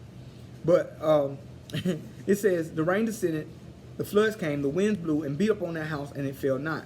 For it was founded upon a rock. What is Yahusha? A rock. And everyone that hears these sayings of mine and does them not will be likened upon a foolish man, but built his house upon the sand. And rains descended, floods came, winds blew, and beat upon that house, and it fell, and great was the fall of it. And it came to pass when Yahusha had ended these sayings, the people were astonished at his doctrine. For he taught them as one having authority, one, Yahuwah, and not as the scribes. He's teaching as somebody that's going to put you there. You see that? Because he is. Why are they astonished? Right. He's a carpenter's son. But why are they blown away? He's teaching as the one that's going to do it. Man, come on, man. Let's do this. All right. Let's go to Yohanan or John 8. This is good stuff. Man, Barak Yahuwah, man. Here's John 8. Baptized, man. Barak Yahuwah. This is Yohanan 8. Let's look at this. Because this is what I want to do. I want to kill this argument that people always argue that the Pharisees keep the Torah and stuff. But Yahuwah, as Yahusha said otherwise. He said they didn't keep it. And it's so much to cover. But I want to break this all down, and I'm just going to read a few pieces of the adoption in Romans. It's only verses, so I'll break that and then I'll be done in Hazum 2:23. So hopefully I can get this done within this 30 minutes that I got, because I'm looking at my time right now. For a time to take, right here. Yahusha went, this is Yohanan, or John 8:1. Yahusha went to the Mount of Olives, and early in the Bukar, or the daylight, he came again to the temple. And all the people came unto him, and he sat down and taught them. And the scribes and Pharisees brought unto him a woman taken in adultery. Now we got to look at this. And when they had put her in the midst, they said unto him, Master, which they lying. They don't believe him to be their master. They just want to do this to test him. This woman was taken in adultery, in the very act. Now, you by your own words say you caught her in the act. We got problems. Let's look at this. Now, Moshe, in the Torah, commanded us that such should be stoned.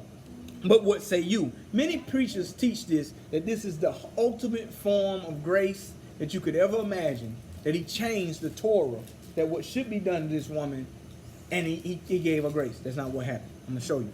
Let's go. And they said, tempting him. You see, it's a setup. That they might have to accuse him, because he speak against the Torah. Moshe, he's broken Torah. He must be condemned for it. But Yahusha stooped down, and with his finger, he wrote on the ground, as though he heard them not. So when they continued asking him, he lifted up himself and said unto them, listen to this, he that is without sin, I'm going to read it slow so you can get it. He that is without sin among you. People always say, he's without sin, cast the first stone. That's not what he said. He that is without sin among you. Let him cast a stone at her. And again he stooped down and wrote on the ground. And they which heard it, being convicted by their own conscience, they judged themselves. They judged. Yeah. Went out one by one, beginning at the eldest, even unto the last. And Yahusha was left alone with the woman. I'm excited. I got to finish it to read it. And the woman standing in the midst. And Yahusha had lifted up himself. And none but the woman, and Saul told her, none but the woman, he said unto her, Woman, where are those of your accusers? Has no man condemned you? She said unto him, No man, Adonai. And Yahusha said unto him, Neither do I condemn you. Go and commit no more crime. Now, let's break this down real quick. First of all, if you caught her in the act of adultery, that means there was a man there. Right. There's the man. Right. Or it was multiple men there. Y'all all came with this one woman to get Yahusha. So already your purpose is wrong, because you're coming, and Yahusha knew this. He can read minds and hearts of people, because he is Yahuwah. We know this. He sees them and they coming. No man is being accused. Only a woman. Right. But you caught her in the act. Where were you? Where were you? Were you not at your houses? Where were you doing? Or what were you doing in the synagogue? Right. So you caught her in the act. First thing, wrong. The Torah of Moshe says that such should be stoned, which is true. But it even tells you in the Torah that when such a stone, if she's caught in the act of adultery, her husband. Both have to, her husband has to be the right. husband, but the man got to be stoned. No, that's what I'm saying. Her husband has to decide. You get what I'm saying? Her husband has to be present. And then they both throw stones at both of those who are accused. So where's the man? Where's the man? You get what I'm saying? Okay. So where's the man? Where's her Ash? They had to bring this before somebody, because she's caught in adultery. Right. So when he comes up, he says, He who is out crime among you. Why? Because they have committed a crime because they didn't handle it the way Torah says to handle it. Deceit and their lies and their falsehood was the crime that convicted them. That's right. Which is why they were afraid to throw the stone. Because if he said, He who is out crime, let him cast the first stone, you had Yohanan, who was pure. Yep. You had Zechariah and Elizabeth, who had never broken Torah. Among you. So he goes and stoops back down. But then he asks the woman, where's her accuser? Because in the judgment, accusing is judging. In the judgment, where are those who judge you? They're gone. So if they're gone and they did not do it according to the Torah that I wrote, I won't condemn you. What is condemn? He didn't say I didn't judge you. I won't condemn you. I won't condemn you to death. You can't be rocked to sleep. Right. But go and don't commit this crime again. So he didn't. So he judged her. See, he judged her, but he did not condemn her. Right. See the context of that now? We never saw that. ever when it was presented. Because we know Torah. Right. Because the Torah is that's not away it. with it. That's You know it. what I'm saying? You won't know this stuff That's right. unless you actually dig in, make a priority, go hard in what's being said in the old. That's right. You won't. I had no idea. You see. You know what I'm saying? And then at the end, he did not excuse her Right. to continue. That's right. He said, "Don't do it no more. Yeah. Next time you might not be so." Because, You're right. because she It might called not him work out like Adonai. this next She time. called him Adonai, meaning she believed in him. Right. Her belief in him did not excuse the Torah. That's right. He said, "Don't do it again." That's right. And you know, with another man, he said, "Don't do it again unless a worse thing come upon you." Right. The Torah is still there to judge, but it only condemns when the circumstances have fit all the qualifications. Righteousness. They did not. It's righteous judgment. Yeah. They did not have everything to fit the pieces. You just said she was caught in adultery. Where's your accusers? Where are the ones who seen you? Where are the ones who brought forth the man who did it too? Right. So let's keep going. Then spoke Yahusha again to them, saying, I am the light of the world. He that follows me shall not walk in darkness, but shall have light of life. And the Parashim, the separated ones of the Pharisees, therefore said unto him, You bear record of yourself. See, these guys, what? Haters. And your record is not true. Yahusha answered to them and said, Though I bear record of myself, watch this, yet my record is true, for I know where I came. Come on. From where I came, boy, Go on. and where I go. But you cannot tell where I come and where I go. You judge after the flesh. I judge no man. Boy, look at the context of this. But yet I judge, my judgment is true. For I am not alone, but I and the Father that have sent me. Why? He is one. The Father is there right in front of him. In that flesh. Boy. Have you been with me so long and have not known me? Here on. you go. There you go. Here you go. We getting there. It is also written in your Torah that the testimony of two men is true. See, they were supposed to be over here, and the woman called it adultery too. Mm-hmm. But listen, man, here we go. But if I am one that bears witness of myself, and the Father that sent me bears witness of me, then they said unto him, Where is your father? See, this is the adoption thing we're finna talk about. Where is your father? Yahweh answered and said, You don't know me, nor my father. If you had known me, you should have known my father also. Same person again, same conversation. These words spoke Yahusha in the treasury, as he taught to the temple and taught in the temple, and no man laid hands on him, for his hour was not yet come. Then said Yahusha again to them, I go my way, and you shall seek me, and shall die in your crimes. You'll go after me to find me and die in your crimes. Watch this. Wow. Where I go, you cannot come. And then said the Yahudim, will he kill himself? Because he says, where I go, you cannot come. And he said to them, you are from beneath. Wait, they standing on earth. Why are they from beneath? Man, listen to this. I am from above. Remember, in Yohanan 3, he says you must be born again. The actual translation should be, you must be born from above. You must be adopted. Here we go. Let's go. Ye are of this world. I am not of this world. I said therefore unto you, you shall die in your crimes. For if you believe not that I am he, you shall die in your crimes. Then said they unto him, who are you? And Yahusha said unto them, even the same that I have said this to you from the beginning. I have many things to say and to judge of you.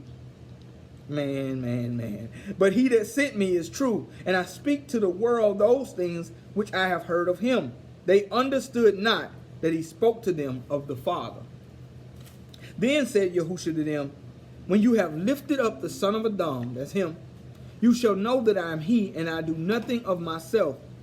But as the Father taught me, I speak these things. And he that sent me is with me. The Father has not left me alone, for I do always those things that please him. As he spoke these words, many believed on him. And as he spoke these words, I read that, 31. Then said Yahusha to those Yahudim which believed on him, if you continue in my word, my Torah. Remember, this ain't wrote at this time. Right. None of this is written. What is they continuing in then? If they only heard him speak at this time and they believed on him, what word? He has to be Yahuwah. If you continue in my word, then you are my Talmudim or disciples indeed, and you shall know out the truth, and the truth shall make you free. And they answered him, watch this, we are Abram's seed, and were never in bondage to any man. How say you, you shall be made free? And Yahusha answered them, Aman, aman, I say unto you, whosoever commits crime is a servant of crime. But the servant abides not in the house forever, but the Son abides forever. If the Son therefore shall make you free, you shall be free indeed.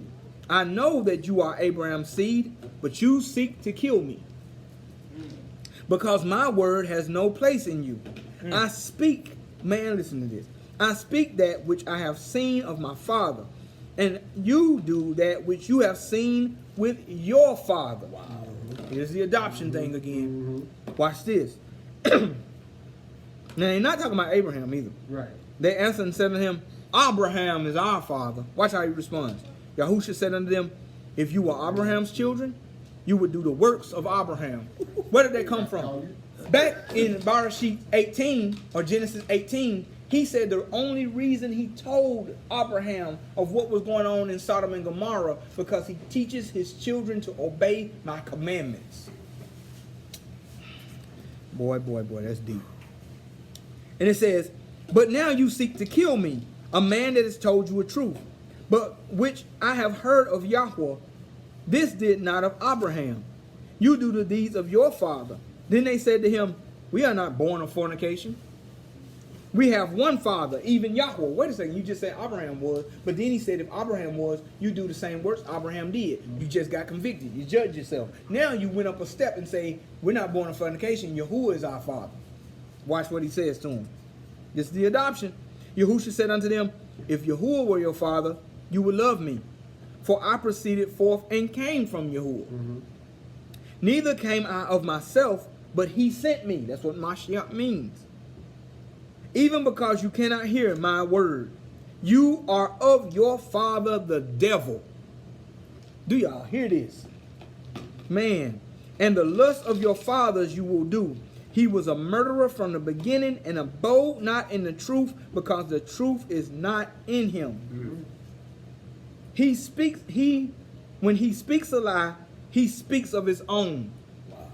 Well, Yahushua just said when he speaks the truth, he's speaking what the Father say. But a lie is of his own creation from Hashatan. He invented the lie. Sonship. Wow. Wow. Let's look at this. For he is a liar and the father of it, meaning he created the lie. All liars shall be in the pit too. Revelation 21:8. And all who makes a lie. Here we go. Because I tell you the truth, you believe not me. Which of you convinces me of crime? If I say the truth, why do you not believe me? He that is of Yahuwah hears Yahuwah's words, and ye therefore hears him not, because you are not of Yahuwah. And they answered the Yahudim and said unto him, did we not say well that you was a Samaritan and have a devil? Did we not speak well? Did you crazy? But Yahushua answered, I have not a devil, but I honor my Father, and you dishonor me. I seek not my own esteem, but there is one that seeks and judges. Aman, I say unto you, if a man guards my words, he shall never see death. Do you hear this? That Torah is powerful. Then said the Yahudim unto him, now we know that you have a devil. Abraham is dead and the prophets, and you say, if a man guards my word, he shall never taste death. Remember, this stuff is not written yet. The Torah is what he's referencing to. Right. And the Torah, he's bringing it back and bringing it into fruition now as he speaks. Yahusha answered and said, if I honor myself, my honor is nothing. It is my Father that honors me, of whom you shall say, he is your Elohim, or your power, or your judge. You have not known him, but I know him. And if I should say I do not know him, I shall be a liar like unto you. But I know him and guard his word, his Dabarim, his word, his Torah.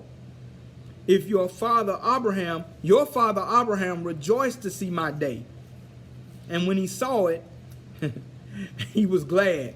And they said, then the Yahudim said unto him, you are not yet 50 years old.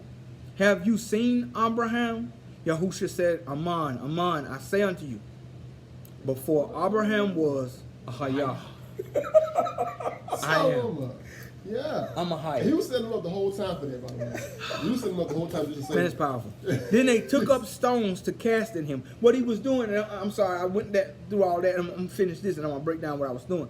He took up stones to cast at him. Why? Because watch this. But Yahweh hid himself and went to the temple, going through the midst of them to pass by. Why did they throw up stones to cast at him? Because you just said you're Yahuwah. You made yourself the power to judge. He was doing that to say, if you believe on me, I can adopt you. But you keep saying Abraham's your father. Then you go further to say that Yahweh is your father, but Yahweh stands right before you. If you knew Yahweh, you'd know me. I'm trying to adopt you. Right. You see what's going on? It was Exactly. He was setting him up the whole time. He was at an orphanage, like Stuart Little, There you go. picking somebody. Right.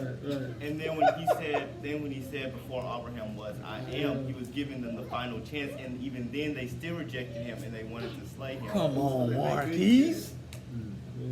Ain't that something? He was giving them the final chance. He's trying to adopt them. Because even the ones that believed on him began to ask questions. Like, wait a second. He's trying to adopt them. This is why. Now, I'm about done. I got 15 minutes. I'm done. After this. Let's go to Romans 8:23 real quick. Go ahead. While you turn there, I just have a question. While you turn there, okay. Am I crazy or am I off? You by crazy, saying- but you ain't off on Well, this. we are doing that. Am I crazy or am I off by saying that the people that he's talking to right now are not Yahshua? On which one?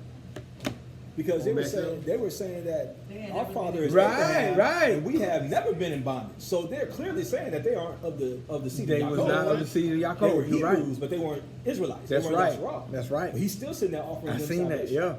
So are you? That's deep. Yeah, it is. Cause I just thought, oh well, they just, you know what I'm saying. Well, let me tell you- in context to No. them right then, cause we know for a fact that, you know what I'm saying. Anyway, I thought they were talking about them right then, like, you know. No, they Could be. were not. Well, watch this. This is why I know. Because when he went to preach, and I can show you this text, and we'll look at it later, because I want to stay on subject. When he went to preach, he preached to all those in Yehuda and Adum or Edom. Ooh. Okay. I thought Esau was a problem, though. You know, we bang on Esau, they say. But he preached to Edom, too. So when we see this, I believe that he's talking to they Pharisees, but they converts. You get what I'm saying? Because they Pharisees, they're not Yasharal, but they are Abram by blood, but they're Abraham's seed, but they're not Yasharal. You're right. And that, watch this, that goes into the adoption. That's right. So they could be Ishmaelites, they could be Edom, they could be any one of them cats. Right. Because remember, he preached to a Samaritan herself. They said Yaakov was her father, but she wasn't even a Yasharal. Facts. Charles says they're not all Yahshua, anyway. That's right. He tells you who they are. There you go. Come on, man. Right. That's good stuff. Now, let's look at Romans 8:23, and we about done. Man. Let me go up. I got just so much to touch on, but hold on. Okay. I'm gonna read the 23. I'm sorry. 8:1. I got to on this one, and then I just jump verses on that. I gotta give you the whole boy. There is therefore no condemnation with those which are in Yahushua HaMashiach. Everybody knows that. Who walk not after the flesh, but after the rule. This is adoption. Oh, he's talking about. Watch this. For the Torah of the rule of life. What's the Torah of the rule, spirit of life? If you keep Torah, he said you live. That's 8. We just read Yohanan 8. He said, if you keep my words, you shall live. If you live, you do good. He says that. It talks about it all the time. Watch this. Man, it's so good. But the Torah of the rule of life in Yahushua HaMashiach has made me free from the instruction or the law of crime and death. That's not the Torah. Because if the Torah makes you live, the Torah can't make you commit crime or die. Because he said you live forever by keeping the Torah. Here we go. For what the Torah could not do, watch this, for it was weak through the flesh. Torah is not fleshly. He's talking about the humans that couldn't do it. It couldn't help a fleshly man.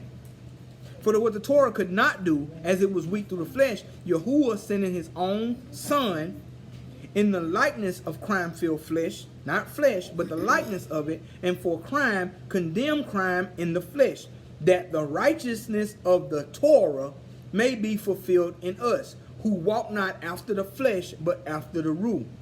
For they that are after the flesh do mind the things of the flesh. What the flesh do is lustful. Remember, I read in the book of Enoch that they were addicted to flesh, addicted to the lust. He said that's the ones he's going to punish. Watch this. But they that are after the rule or the spirit mind the things of the spirit. For to be carnal minded is death. Wow. But to be spiritually minded is life and shalom or peace. Because the carnal mind has beef against Yahuwah or enmity against Yah. For it is not subject to the Torah of Yahuwah, neither can it be. Now, if he's speaking against the Torah, if he's speaking against the Torah of Yahuwah, how then can he tell you to go back to the Torah to get life? Also, This is can crazy. you go back just real quick and Go read ahead. that part where say again what was condemned. The Torah wasn't condemned. It tells us what's condemned. Crime. The It crime says, is condemned. here we go. I'm going to read it again. Here we go. For what the Torah could not do, in that it was weak through the flesh, Yahuwah sending his own son in the likeness of crime-filled flesh, and for a crime, condemn crime in the flesh. Not condemn the Torah, condemn crime. There we go, my brother. There we go. Because according still crazy. So that them that are in the flesh cannot please Yah. So you got to pull away from what you are. Why are you born in the flesh? You are what your father is. If you're born through the seed of Adam, you are human. So you got to fight against this flesh and walk in the spirit for adoption. I'm going to show you this, what Paul's talking about. I'm going to show you. But ye are not in the flesh, but in the root, because you are born from above now. You are born in spirit. Man, this is what he understood. Now I see it clearly because the rain is gone. If so be that the Ruach Yahweh dwelleth in you, if it dwells in you, you are born of the Ruach. But if it don't dwell in you, what then? You still of the flesh. He says it. If the Ruach it dwells in you. Now, if any man have not the Ruach of the Mashiach, he is not his. That's why I talk to Torah only people. You got to believe in Mashiach. Why? Because he did what he did. Because he said, watch this. If you don't believe that he came, you die in your crimes. He just told him that in 8. He told the Yahudi that. We just read it. If you don't believe in him, you die in your crimes. Because through Torah and the prophets, it was foretold he was coming. And he came. So if you don't believe on him, you can have Torah all day, but not believe in the Mashiach, you fall. Why do I say that? Because the blood has been applied. You have to apply blood onto your crimes through sacrifice. You cannot just get out of that. It's Torah. It was the same stipulations as when they caught the woman in adultery. It didn't free her from it. It just was certain things that had to be done in order for her to be stoned. And they didn't do it. And they didn't do them. They didn't fulfill the requirements of stoning. So here we go, man. Let's keep it. My goodness, right, you're not his if you don't believe in Mashiach. I'm telling you that straight up. And if a Hamashiach be in you, because that's the spirit, the body is dead because of crime, but the rule of life because of righteousness. But if the rule that has raised up Yahusha from the dead dwell in you, that means he raised himself up. For people who don't believe in the Mashiach, he raised himself up. Remember, he said, they don't take my life, I lay down my life, and I will raise it back up again. So they try to separate it and make it all, Yahuwah is one person, and then the Son is another person, and then the Spirit is another person. They're all the same person, and he raised himself back up. How hard is that? That the Ruach Yahweh has raised up Mashiach from the dead, has also quickened your mortal bodies with his root that dwells in you. You've been resurrected because you were dead. You were dead. Let the dead bury the dead. But now that you have his spirit, you are resurrected already. You're going into the resurrection already. So here we go. Therefore, brethren, we are debtors, not to the flesh, to live after the flesh. But if you live after the flesh, you shall die. But if you live through the rule, you do mortify the deeds of your body, you shall live. You kill them off. Because what you're saying is, I don't belong to the devil anymore. He bought you. When he got Adam to disobey, he paid for you. You became his property because the father, he touched the patrimony first. He made the father fall, so he bought all the children. That's why he says, for by one man's death we all died, but by one man's obedience we all live. He kept the Torah. So Boy. mortifying the deeds means returning to the Torah. That's it. Mortifying the deeds means turn to the adoption, the Torah. You are being adopted back in the instructions of your father. Watch this. For as many are led by the rule Yahweh, they are the sons of Yahweh. Look at this right here. For we have not received the rule of bondage again to fear, but have received the rule of adoption, whereby we cry, Abba, Father. Well, he said it was Abba, because it was in Abrit. But he writes to the Romans, so it's about right. I just got crumb. But anyway, Abba, Father. So we cry out by the rule of adoption. That Spirit has adopted us, we can cry Abba again. For the rule itself bear witness with our rule that we are the children of Yah. Look at that, by keeping Torah. And if the children, then we are heirs. That's what Yasharal means. Heirs of Yahweh and joint heirs with Hamashiach. God dog it. So if we be that we suffer with him, we may also be esteemed together. For I reckon that the sufferings with this present time are not worthy to be compared with the esteem that shall be revealed in us. For the earnest expectation of the creature awaits for the manifestation of the sons of Yahuwah. This whole creation awaits the adoption.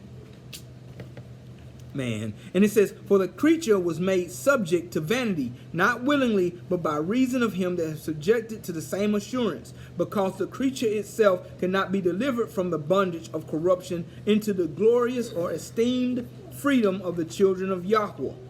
For we know that the whole creation groans and travail in pain together until now. But not only they, but ourselves also, which have the first fruits of the rule. Even we ourselves grown within ourselves, waiting for the adoption. What does he mean by that? When you come into the New Jerusalem, your mother.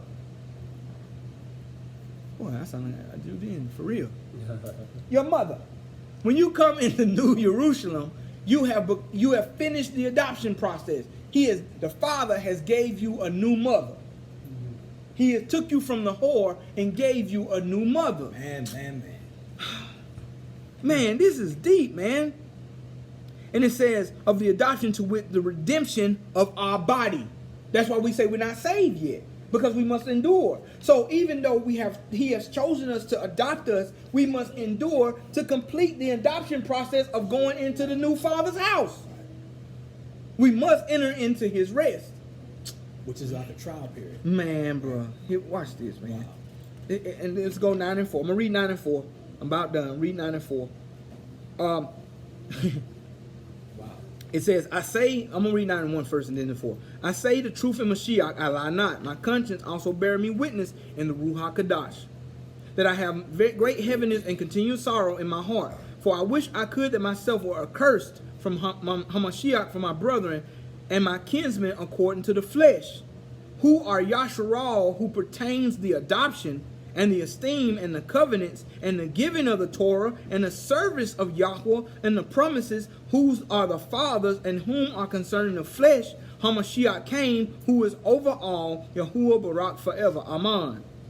So what he's saying is that even though they got this opportunity of adoption, he came for them to bring them back. They not. You get what I'm saying? So he's saying, I wish I was not even connected to those who were designed to be adopted. Because now that I believe in Mashiach, I'm cut off from him. Man, bro, let me say. Not as through the word of Yahweh has taken no effect. Not as through the word of Yahweh has taken no effect for the ones that's supposed to be adopted. That's why he said what? Sons and daughters shall be cast out of the kingdom. Right. And prostitutes and tax collectors will be brought in. Why is he saying that? He's telling them those who think they are my children, they're going to lose the adoption. All they got is blood. And that goes back to the parable when you say, I never knew you broke those laws. That's it. Same concept. Same concept. You're doing stuff, but you ain't got no fruit. And this is what Yahshay said. For they are not all Yasharal, which are of Yasharal. Neither are they the seed of Abraham. Wow, it's right there. Well, no, it says, neither because they are the seed of Abraham are they all children. Look at that. So just because you're Abraham, that don't mean you his child. There you go. Man, this is deep, man. And Hebrews ain't looking at this. Right. They boasting on that blood, but they ain't boasting in their spirit. You never hear them talk about the root. In the wrong blood. Yeah, They ain't talking about the blood of Mashiach. They're That's talking about right. The blood of Yaakov. that's right. That is, which they are children of the flesh. These are not the children of Yahuwah. Wow. But the children of the promise are counted for the seed. What did he mean by that? The ones of the promise are spiritual children. Yitzhak was righteous. He was a child of the promise. Ishmael was not a child of the promise. So just because you of the blood of Abraham, you have to get the spirit to become a child of the covenant. Man, let's finish this out. For this is the word of promise, that at the time I will come, and Sarah will have a son. See, it's through Yitzhak.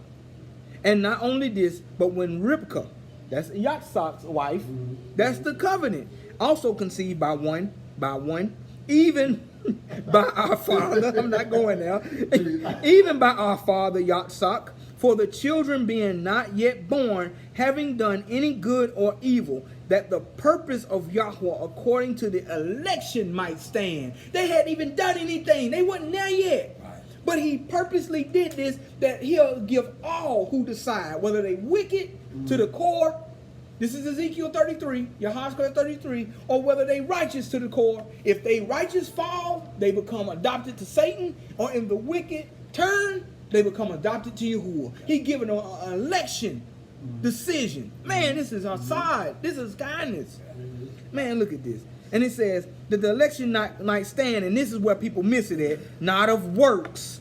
That ain't not keeping the Torah. That's not of works. They ain't even born yet. Right. But they didn't do nothing yet. Right. Not of works, but him that calls. See that? And it said unto her, the elder shall serve the younger, as it is written, Yaakov have I loved, but Ashu I have hated. Why did he say that? He said that before they were born. Right. He didn't hate Esau by the color of his skin like they teach. He didn't hate Esau for anything else except he already elected them, and he knew Esau was not going to choose the Torah. It says it. While Yaakov was in the tent studying Torah, Ashu was out there hunting his tail off. I just did a video this morning. Man. The real difference between Yaakov and Esau. Man, This morning. I didn't Talking about know that that. same thing. Man, Spirit Barak versus Yahuwah. flesh. Barak Yahuwah. And it says in the book of Henoch, he's seen a swine born and a lamb. He's seen a shoe and Yaakov as lamb and swine already. Wow. Because he knew how he was going to be makeup. He knew his makeup. Why? He said, I chose you when you were in your mother's womb. That's the election. But if you don't choose to walk in the election, you have been rejected. He don't hate Esau, because if that's the case, he told him, don't hate the Edomite, for he is your brother. He told you, don't hate him like that, but he hates his works. Go ahead. I was gonna say, even though Esau was like a man's man, like he was very prideful of everything, even in the field, like he one of the strongest men, he still didn't subject himself to Yahuwah. It shows that he could be one of the strongest men, but he could still fall to temptation. Man, say that. And that's coming from a bodybuilder right there. You say that, bro. That's what I'm talking about. That's what happened to Simpson. Like, he fell to the west. That's right. All the And it's good both of y'all said that, because it says in the book of Henoch, those who are addicted to lust are the ones that's going to the pit. So you can be my son said you can be the strongest man and still fall. You can be the strongest man, because if you don't subject yourself to the will of Yahweh and be obedient, your strength is not going to keep you going. That's why I believe Shaul said this statement, bodily exercise profits little. Right. It was in context of what Yaakov just said, or James just said. And what Poppy just said about Shamshon, he was strong in the spirit, but his lust had him walking in the flesh and not in the spirit. Right. See that? It's everything that Paul's saying here. So like, watch this. He says, but what shall I say then? Is there unrighteousness with Yah? Never. For he says to Masha, I will have mercy on whom I will have mercy. I will have compassion on who I have compassion. So then it is not of him that wills or of him that runs, but of Yahweh that shows mercy. What is that mercy that we looking for? Wait, let me finish it. For the scripture says unto Pharaoh, even for this same purpose have I raised you up, that I might show my power in you, and that my name may be declared throughout all the earth. Therefore he has mercy on them, he will have mercy, and whom he will he hardens. Man. I'm gonna move on from that. That was clear, right there. So just because, watch this, Calvinists teach that when you're born in crime, you are predestined for no matter what you do, you're gonna fall. If you have accepted Christ, they call him, then you are predestined already to be in the Shemayim. But that's not true. He gives you free will. So what it is, the election is when you're born on this earth, you have a decision. When you hear the word or the Basora of repentance, you have the decision to turn. If you do not turn, then you have already predestined your life to go to the pit. Yahuwah sees, watch this, the earth is built on a plane. It's a plane. You ain't talking about flat earth. This is a plane. The earth is built on a plane, and eternity is on this plane. So Yahuwah already sees your end from your beginning. So when he's speaking to people like Esau still had the chance to change. Right. He could still get the Torah, but Yahuwah knew within his heart that he wasn't going to do it because he's seen his end. Yahuwah talks to you by seeing your end. So watch this. If he called you son, you should rejoice, but still endure to the end. Right. Because if you give up, you may not be a son. Man, come on, man. What I was going to say, what shows that there's no predestination as far as who's going to go to Shaul and who's going to go to Shemayim is because the simple fact is that some people, it says it several times in several books that he blotted their name out of the book. That's right. So that means that their name was once in there, but they took their own Come name on. out. And because they took their name out by their actions. That's right. That's good. Go ahead. Thank you. What's the predestined thing? They come to this church one time and said they might accept him and then Right. And that's what the thing is, and that's what the once saved always saved teaching is. That you go in one time, you go to church one time, and then you save forever.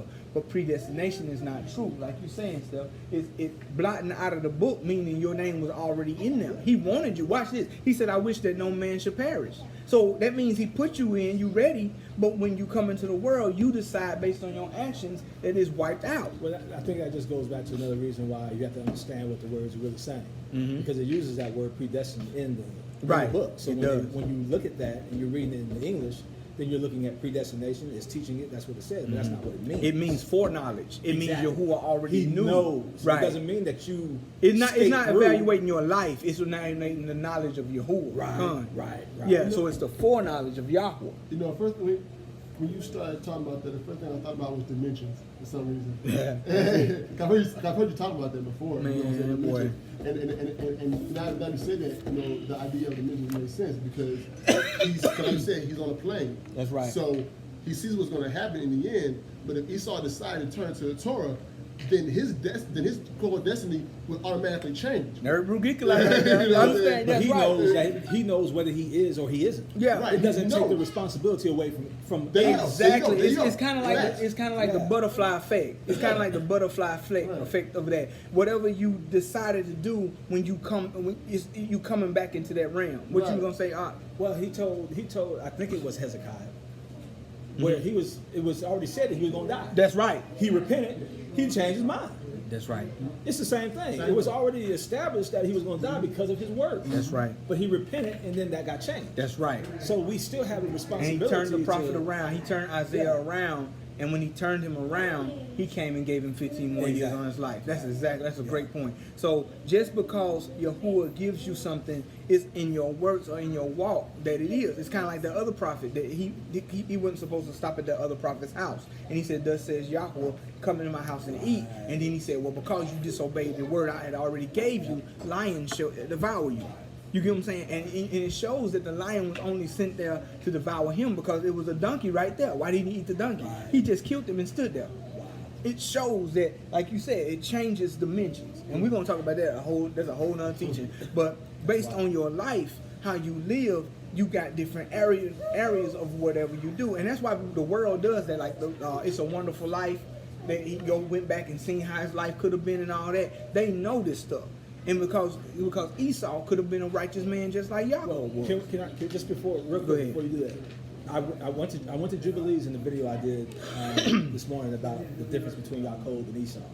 And when you look at it, it shows, it gives a great picture of exactly what you're talking about. Right. Because the reason being is because Abraham told Isaac loved Esau. Abraham loved Yaakov. And if you look at it, it said because he saw Esau's deeds. That's right. That's right. So Esau had a chance, Mm-hmm. even though Yahuwah already knows Yeah. everything that's going to Yeah. happen. He's not confused about what's going to happen. But Esau Man, had a that's chance good. to still be the righteous one. That's good. And still be the chosen Man, one. that's good. But his deeds took him out of The his running, position. because Yeah. he said, "Who you Yeah. run?" Yeah. It talks about the running, and so this is what you see. That's why Shem was Noah's favorite because of his deeds. Shem was Noah's favorite. I said it in English, but he was his favorite because his deeds were of righteousness. Then he taught righteousness after Noah died, and then after Noah died, he had another one that taught righteousness. So when you see the deeds of your son, he was drawn to the one that was righteous. Exactly. Because watch this, he was like my father. Oh my goodness. You look like your granddaddy. God dog it. Let's look at Galatians real quick. And I'm about done, man. Huh? Oh, yeah, we are. This is the last one. I'm closing it out with that. Let's look at Galatians real quick about the adoption. And we'll pick up on this. I may do a shorter video to cover the rest of them for the sake of time. But let's look at Galatians real quick, and then we're going to close at Revelations. But Galatians 4 and 5. Galatians 4 and 5, it says, let's go, I'm going to go first to 4. Now I say that the heir, as long as he is a child, differs nothing from a servant, though he be Lord of all. You heard that? Wow. But is under tutors and governors until the time appointed of the Father. Look at that. Even so, and you see that with the kings, Josiah and stuff, when he was 8, he had a tutor and a governor, and that helped him run the kingdom. He didn't just do it on his own. And it says, so even so, when we were children, we were in bondage by the elements of the world. But when the fullness of time was come, Yahuwah sent forth his son, who was born of a woman, to the subject of Torah, to redeem them that were under the Torah, that we might receive the adoption of sons. You see that? So he's saying by the Torah of childbirth, it had to come there. That's why he had to come to a woman. He had to keep the Torah. He didn't just appear and say, believe on me. Right. But he promised that he would come through among your brothers. He said that, Dabarim 18:15. He said, Yahweh shall raise up a Nabi from among your brethren like unto me, that will bring you back out. So based on the Torah, he had to come, born of a woman, subject to the Torah, come out, become a son, walk in obedience, and bring us in as sons in the adoption. That's why he came. Because people say, well, why he killed? He don't have to kill himself. Yahuwah don't have to kill himself. But he had to keep his word. He holds his word above his name. He was keeping his word. How he was going to do it was through adoption. If not, Masha would have wasted his time. So here we go. Let's finish this out. Revelations. And then, now, oh my goodness, this is it. 2 Hazum Torah. 2 the Haze. 2 and 23. Man, look at this right here. Hold on. I gotta go up. Let's go to 2 and 18, then we done. And unto the angel of the call out assembly of Thyatira, write, these things says the son of Elohim, who has his eyes like unto a flame of fire, and his feet are as fine brass. I know your works, and love, and service, and belief, and your patience, and your works, and the last is to be more than the first. Wow, the works, what the last is more than the first. Man, you hear that? Oh man, that's a good one. Yeah. The last is worse than your last is more than the first. Notwithstanding, listen to this. I have a few things against you, because you allowed that woman Isabel, boy, which calls herself a prophetess, to teach and seduce my servants to commit fornication. Wow. She has the same spirit of her father, Hashatan. That's what he did. Yep. Man. And to eat things sacrificed unto idols. I gave her space to repent. He even gave a prophetess that teaches people to commit fornication and eat things sacrificed to idols. I gave her space to repent. Wow. He would have adopted her. Man, that's love, man. That's a lovely Do we hear father. this? That's a lovely father. Of her fornication, but she repented not. Behold, I will cast her into a bed.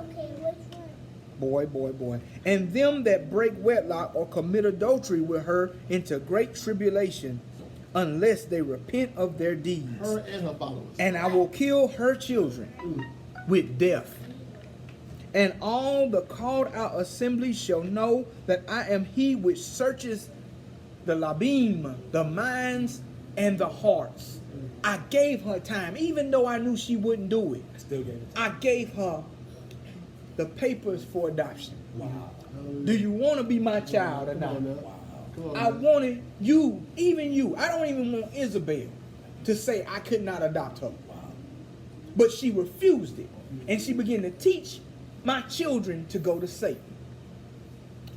But I'm going to do this. I'm going to kill her in her bed with her deeds to show the churches, the assemblies, King James say churches, Yeah. but the called out assemblies shall know that I am he which searches the hearts and minds, and will give to every one of you according to your works. Wow. Man, is this not heavy? Tell you. But but unto you say unto the rest of Thyatira, as many as have not this doctrine of the prophetess, the whore, which have not known the depths of Satan, their father, the father of these other people. But as they speak, I will put on you no other burden, but that which you have already hold fast until I come. Look at this. And he that overcomes and guards my works unto the end, to him I will give power over the nations. You become a judge. You can't have power over a nation and not judge the nations. I will give power over the nations, and he shall rule them with an iron rod, as the vessels of a potter. Remember, Yahoo, we go back now. Got to close it out. He took that potter's vessel and broke it at Gehenna. Man, as the vessels of a potter, they shall be broken into shivers. That's little bitty pieces. Yeah. Them shivers, boy. Break in your foot. That's a small piece, boy. Yeah. And even as I received of my Father, and I will give him the morning star. He that has an ear to hear, let him hear what the Ruh The rough. Sir. says unto the called out assemblies. So even in the adoption, he gives Isabel, the false prophet, a chance to repent. That means everybody, Anton LaVey, everybody has had the chance to repent. Everybody has heard this and given this opportunity. I don't care. I hate when folks say, what about the people who in Africa who ain't heard? They're going to hear this. Because Yahuwah is going to allow this word to be there to give them a chance of repentance. Every man has received the chance for repentance. That's why he said, I've lighted every man who came into the world. So, I just wanted to share the most epic custody battle of all time. Because Hashatan is battling with Yahuwah to collect. He's trying to collect. He's trying to collect those and say, look, they don't even want to obey you. That's why he's an accuser of the brethren. He's looking for any doorway that we slip to say, see, they don't keep your Torah. I need them. They're my children. They're my children according to the whore. But Yahuwah is trying to make us children according to the great bride of Yerushalayim, New Jerusalem. That's the bride that he's going to marry. Man, he's going to give us a whole new mother. A whole new mother. Is that not why he tells us to come out of her? That's Or right. be partakers That's with right. her in her pledge, because it says right here that whoever's in the bed with her, That's right. Yeah. not just her, Whoever in bed with whoever's in Heard bed the with problem. her. Heard the problem. And he wasn't even talking to the wicked people, right? He was talking to the called out assemblies. He was calling them called out assemblies. Which is telling us that we're not supposed to be doing what a lot of this It's religion just- tells us to do, to just go ahead and just tolerate and mix in with everything. No, he's saying come out. And it's telling us that we ain't made it yet. Yep. If it's once saved, always saved, why is he warning the called out assemblies? Right. We ain't made it yet. We must endure to the end. Matthew 24:13. He that endures to the end, the same shall be saved. We have the spirit of adoption, but we won't be fully adopted until the Shemayim. Because that spirit, this is what that people don't understand. When he appears, that spirit is going to pull us to him and we're going to be changed. You have to have that rule in order to do that work. That's why he who blasphemes the Spirit shall not be forgiven. Wow. You see that? Because you need that Spirit in order for the whole process to come together. Wow. Because watch he say at the end, he that has an ear to hear, let him hear what the rule, the Spirit says. If you blaspheme the Spirit, you stop the worker of the entire operation. Wow. See, this is the seriousness of our walk that we got to look into. Now, when we go forward, we need to look at, are we adopted sons now? Because a son going to do what the father say. And if we're not doing what the father say, we're not sons. Wow. Torah Rabba to all who watched. Humble shalom to you all. I want to get Akisha all, if you don't mind, the prayers out. And we done. Barak Yahuwah. Barak Yahuwah. Abba Yahuwah, we just thank you. And we just come to you, we just say thank you. We just lift you and elevate you above all things and above all people. Yahuwah, you over everyone and everything. Thank you for using Akishai to bring this word, this truth, in a time that this is so much needed, because we are so distracted by so many things, and we have moved away and have been educated and talked out of your ruach. And we have been given so many other things to keep our attention that we have neglected your ruach, and we have neglected the things that are truly pertinent to salvation. So I just thank you, Father, for the men and the women that you are raising up, that are bringing the hearts of the people back to you. And so, Father, we just ask that you let that you touch every single heart that this word falls on, and allow them to be able to receive. Father, please we just come to you, and we just ask you and petition you on behalf of the people, Father, on behalf of our people that are so messed up and so damaged and so ran through. We just confess to you and admit to you, Father, that this cannot be fixed without your Ruach. And we need your Ruach, and we need your power operating in our life for us to even stand a chance. So we just thank you, Father, for the Shabbat. Thank you for your rest. Thank you for giving us your Torah. Thank you for your laws that are to life and not to destruction. Thank you, Father, for circumcising our hearts and causing us to love you. And we just give you all the esteem and all the praise in the name of our Master, Yahusha, you, Abba, come in the flesh. And we thank you.